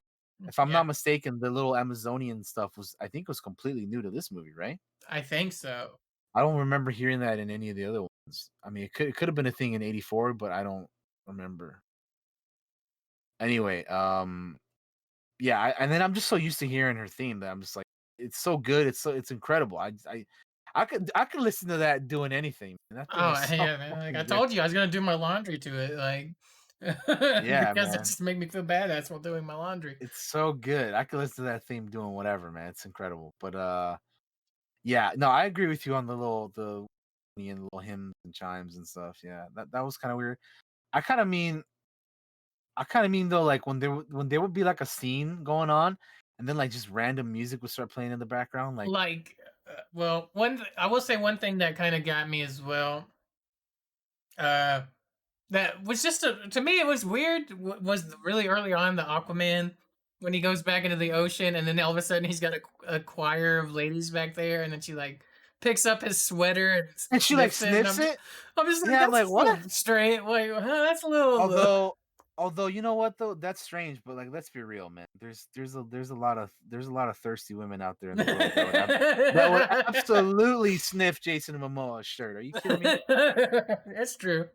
It's true, but it just struck The, me as like really odd to put in the movie. what I thought was weird is why is this dude taking his shirt off when it's already wet? Like, either like either don't wear a shirt or just keep it on because it's already wet, dude. Like what are you trying to do? There's a like I few scenes where it's like, here's Jason Momoa taking his shirt Of off course, again. of course, they have to do that for him, because they're like, yeah, yeah, Like, look, they he's got to do jacked. that You because gotta show it off. yeah, I mean, these guys work out and stay in shape for for however long amount of time. Of course, you have to show off. You have to show them off, right? But like, it's just like It's just stuff like that. I'm like, why are you like either wear a shirt or don't, dude? Like, why? Like, it's already wet. What are you taking it off for? Why are you putting one on in again? Oh man, yeah. It's just funny. Like, I don't really have an issue with it, but I just think it's just hilarious. No, Funny. it's funny. It's funny. Yeah, I thought the singing on the thing was strange. yeah, A little bit, like, cause it like they don't like mention why they just yeah. start And doing then it. Like, yeah, and then yeah. There's the Baba brings up a good point. Like the fucking after he walks out the bar and he's like, oh, get the whiskey on that guy's tab. He like drinks it and then he like just like litters into the ocean. Like he just like slams the bottle into the water. Like you're talking, you're saying the water dude is okay with littering in the ocean. Like okay, all right, I guess. Unless he's like, oh, we're gonna use this glass to fucking make something in Atlantis or whatever. I doubt it. That was just a little weird. I feel Um, like I was watching some reactions and they mentioned that him throwing the whiskey bottle in the yeah, ocean. But I feel like in the reaction they were like, don't they use glass to like in certain parts of the ocean for like it's not as bad as like something like plastic or something like that. But I have no fucking clue. I don't know how any of it works. yeah. I don't know, man. It's just weird when he's like I'm taking not his shirt off educated on it. and grabbing the bottle of whiskey and just throwing him back into the water and like the Aquaman stuff. Again, I think Aquaman had like the weakest like character stuff in this movie, but He's just I there don't to know. kind of be a He's body and like do some cool shit occasionally. He doesn't yeah, really have that much of a as much of a story as like the other characters do. But I no, think that's because this is technically before he gets his own. yeah, So I think that's like the biggest detractor to it, yeah, yeah. Of course, and and I that's mean, probably why. and obviously now we know that it's not a big deal, Yeah. but if we're just talking strictly about this movie on its own, he has for me the weakest story of out of all the Justice League. Um, But what song choices bothered you, Daniel? I'm not very good with no, remembering the I'm music. I mean I can't give you like an example of it off the top of my head. I'm just meaning Gotcha. like Like the things because we touched on already. it's a long movie. Like there's several instances where it happens, but I'm just saying like there were certain scenes where like I don't like the one where like Barry Yeah, saves Iris that one is strange. and just like random music starts playing in the background. You're like okay, like I guess, but I mean like I don't know. Just to me it's just kind of weird, but that's just me though, man. I don't know. Well, it's weird in that they like have they just had this staring contest, right? She's wrecked. Hmm. He's saving her. He's still staring at her. This music's going on. He grabs a hot dog. Like it's all, like the music choice is it's a little strange. Yeah. Yeah, I agree. I agree. Speaking of Barry, let's talk about the end scene here, where Yes. they fail to, prevent the mother boxes from killing them all, and you literally see Superman melt away, and you see everybody else die, and then Barry's the last one standing, and you know reality is getting dissipated, and he's gotta run, Barry, run. You Mm-hmm. gotta fix everything because So you got to break the rule, man. you got to Mm-hmm. break the rule and you got to listen to your dad in your head and you have to, be your own man and, so on and so forth. So Barry has to fix everything, which I thought was pretty cool. I remember seeing that scene in the trailer and I'm like, yo, what the hell is this all? Because that wasn't in the original movie. No, all Barry does in the original movie is he saves some random Russians that are driving around, which is such a fucking waste. Yeah, so I'm, Uh, I'm glad they actually let him do some Flash esque things in this one. they let him kind of be the hero Yeah, by he gets the rewinding time. ultimately like people are like, oh, once Superman comes in, nothing else matters because he fucks the Steppenwolf. They still fail with him. Barry is the one that has to save the day ultimately because they fail and everybody dies and everything goes to shit. So he has to run and you know make everything back into normal because And out of all the they heroes, lost. Barry the Flash in this movie, he's kind of like almost like the audience in a way. It's like he's the one with the least amount of experience. He's Hmm. still kind of learning to be a hero. He even says like Superman was my hero at one point during this movie. Um, so he's still kind of like got that new. I'm a little bit of an amateur and need experience being Yeah, this hero thing, and it kind of yeah, gives him the moment where it's like he gets to rise up and become that hero that he is. Um, so I really did enjoy that. He's kind of like he's also the one that kind of he gets. I'm not gonna say he gets punked on a little bit, but a lot of shit kind of happens to him where he gets injured quite a few times. oh yeah, he's Um, like, I can't, I gotta heal and then my he's like, thigh or my waist or my I stomach or got whatever the hell. the wind knocked out of me, and I'm like, he sure is in a lot of pain for somebody that gets the wind knocked out of him. He's like got like a big giant gash in his side. Like fuck me. Well, yeah, Uh, because he's trying to. The way I took that is like he's just letting them know that he's like. Obviously, we know that he took a big hit, but he's just letting them know that he's still all right, and he's not yeah. trying. They're already dealing with other shit. He's trying not to worry him, and he's still trying to let them know that he's still good to go with what they're trying to do. But Which to me also kind of yeah, speaks a little bit to him still kind of becoming the hero he's meant to be. Like he's having a lot of pain and and like stuff like that, and they kind of show it off yeah, a bit. So he's the one that kind of uh, gets injured the most. hmm, Uh, yeah, he does. But he's Flash, so he can heal. but I don't hate it at all. I think it fits perfectly. Um, Honestly, like watching him do all this Flash shit in this movie makes me kind of excited to watch the Flash movie whenever that's coming out. yeah, whenever we get that, it'll be pretty Whenever interesting. we get that, I'm pretty excited for that now because that was really cool watching them do all that crazy Flash stuff. Hmm. Um, and like I still think his running is goofy because he kind of like waddles around when he runs stuff. It does look a little strange. It's a little goofy.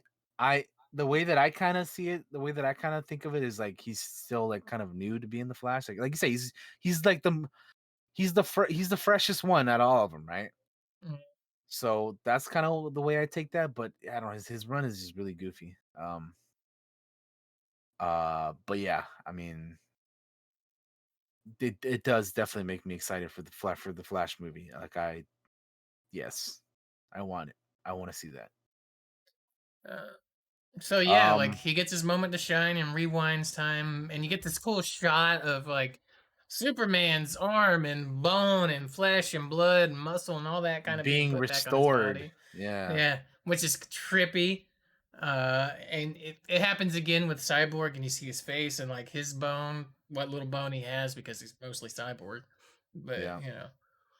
but that is such a cool moment, and I'm glad it lets Barry get to kind of be the hero there. Like Gets gives him more to do. Gives him be the main hero in the other end. than other than the theatrical version where he's like, I just saved this random Russian family in this truck. Like, what? What? That makes this so What? stupid.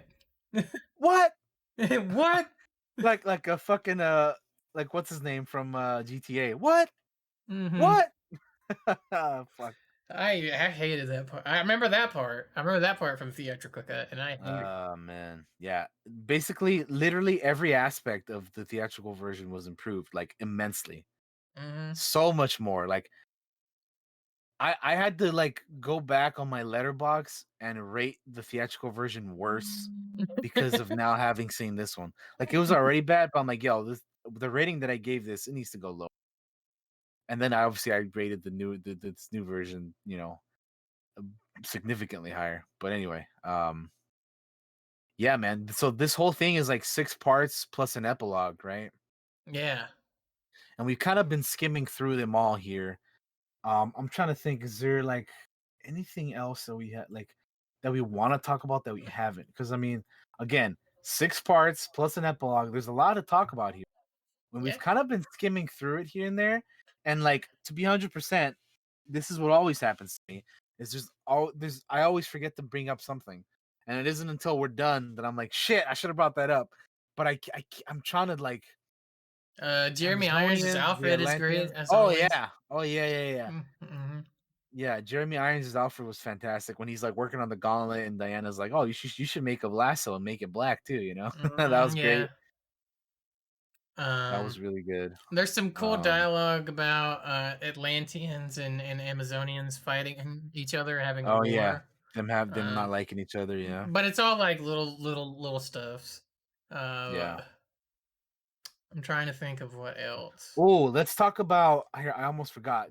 So there's like some scenes where like they take place in the future where Yeah, we have like Dark Side killing like all these in Superman, like killing all these people. Like you see like at one point you see a destroyed Hall of Justice with a dead Kilowog and like Superman holding Batman's cowl, and like there's all this like ominous like crazy shit that could happen, in the future, like visions and whatnot that like at one point you see Darkseid with his eye lasers shooting out, and they do the cool zigzag thing that they do, and like you see a dead Wonder Woman with like her eyes covered and she's like this on a fucking being roasted and whatnot, and like all that like crazy like that, and like the nightmare stuff. I want to see, I want to know more about that because I'm like, that's yeah, crazy.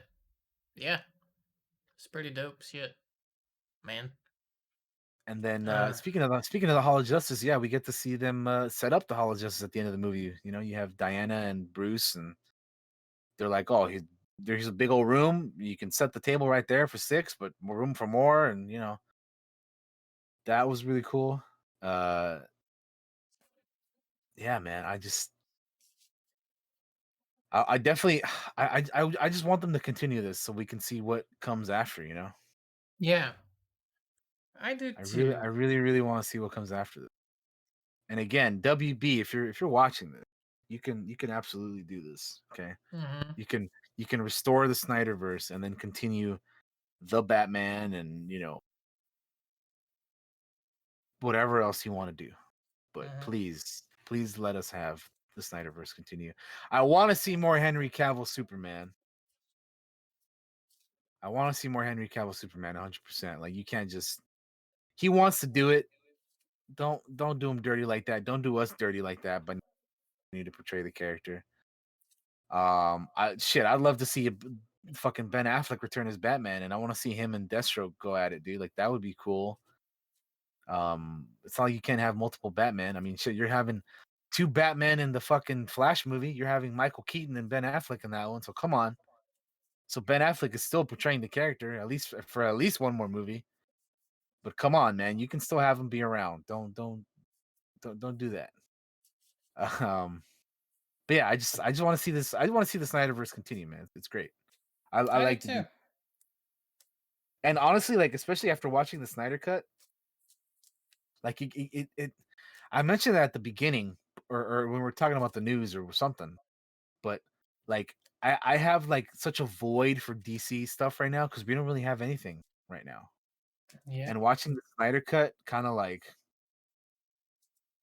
made me like it made me want to go back and rewatch BVS, and it also just like I want more DC stuff, man. Like where DC, where are all your stuff, man? Like why don't you have a movie coming out this year? Where are you? Where are you? Yeah, I want more DC stuff, man. And like, what the hell, dude?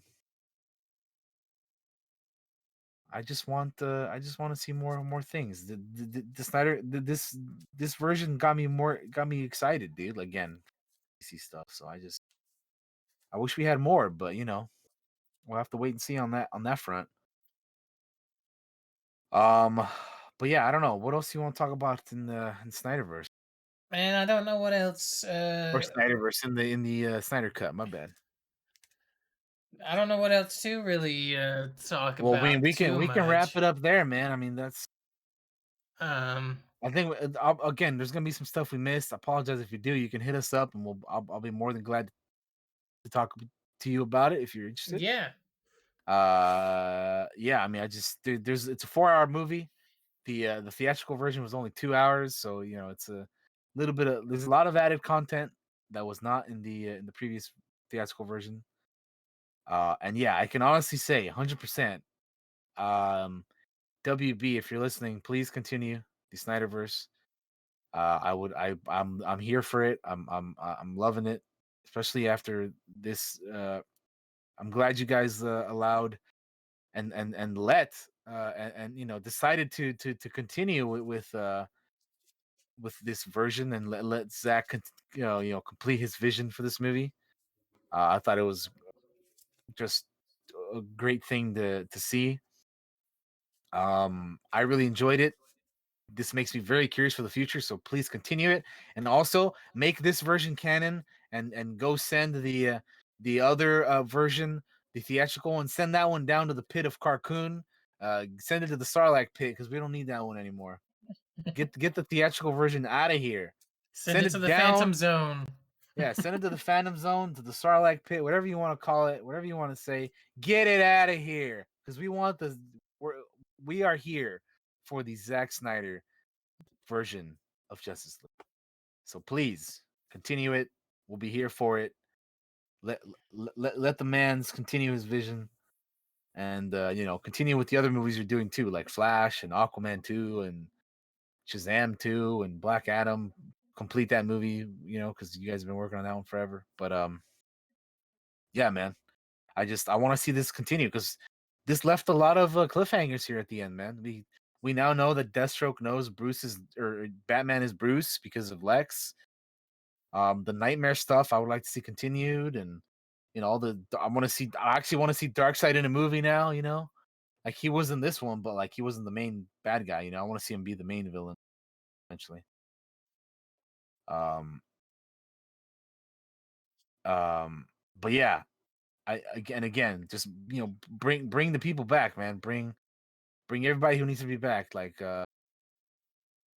Ray Fisher as Cyborg, and you know Henry as Superman, and all that stuff. Ben as Batman. Bring him back, man. We got to run this shit back. We already know that like Gal Gadot isn't going anywhere as Diana.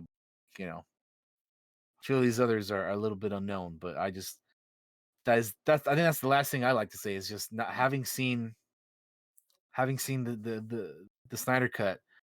I want this to continue. So if anyone out there with you know is listening, then yes, I would like to see this continue. And also, while we're at it, let's get the David Ayer cut of Suicide Squad, right? Because I mean, I'm sure that's better than the original too, right? I wouldn't mind seeing the Ayer cut. Um, but anyway, that's all I wanted to say. I thoroughly enjoyed the Snyder cut. I thought it was immensely better than the theatrical version. I will never again. I mean, I've only seen it once, but I'm never ever going to be watching the theatrical version ever again. Snyder, the Snyder cut is the only way to go from here on out. Yeah, I mean, I'll probably end up watching it again at some point, but yeah, I mean, I liked it. I enjoyed it very much. So yeah, that's Yeah. I think that's it, man. We're gonna wrap it up here. Okay. The only thing I want to tack on to Daniel's request is a John Stewart Green Lantern, please. Because, like, that is my lantern. That's who I grew up with, man. In the Justice League cartoons and Justice League Unlimited and that. I get people love Hal Jordan. That's cool and all, but John Stewart was my guy. All right, like that was my lantern, and he's the one that I liked. And in closing on the Snyder Cut, is I like the Snyder Cut. I hope we get much like Daniel. I want it to kind of continue and see what comes next, if anything at all. It'd be kind of cool.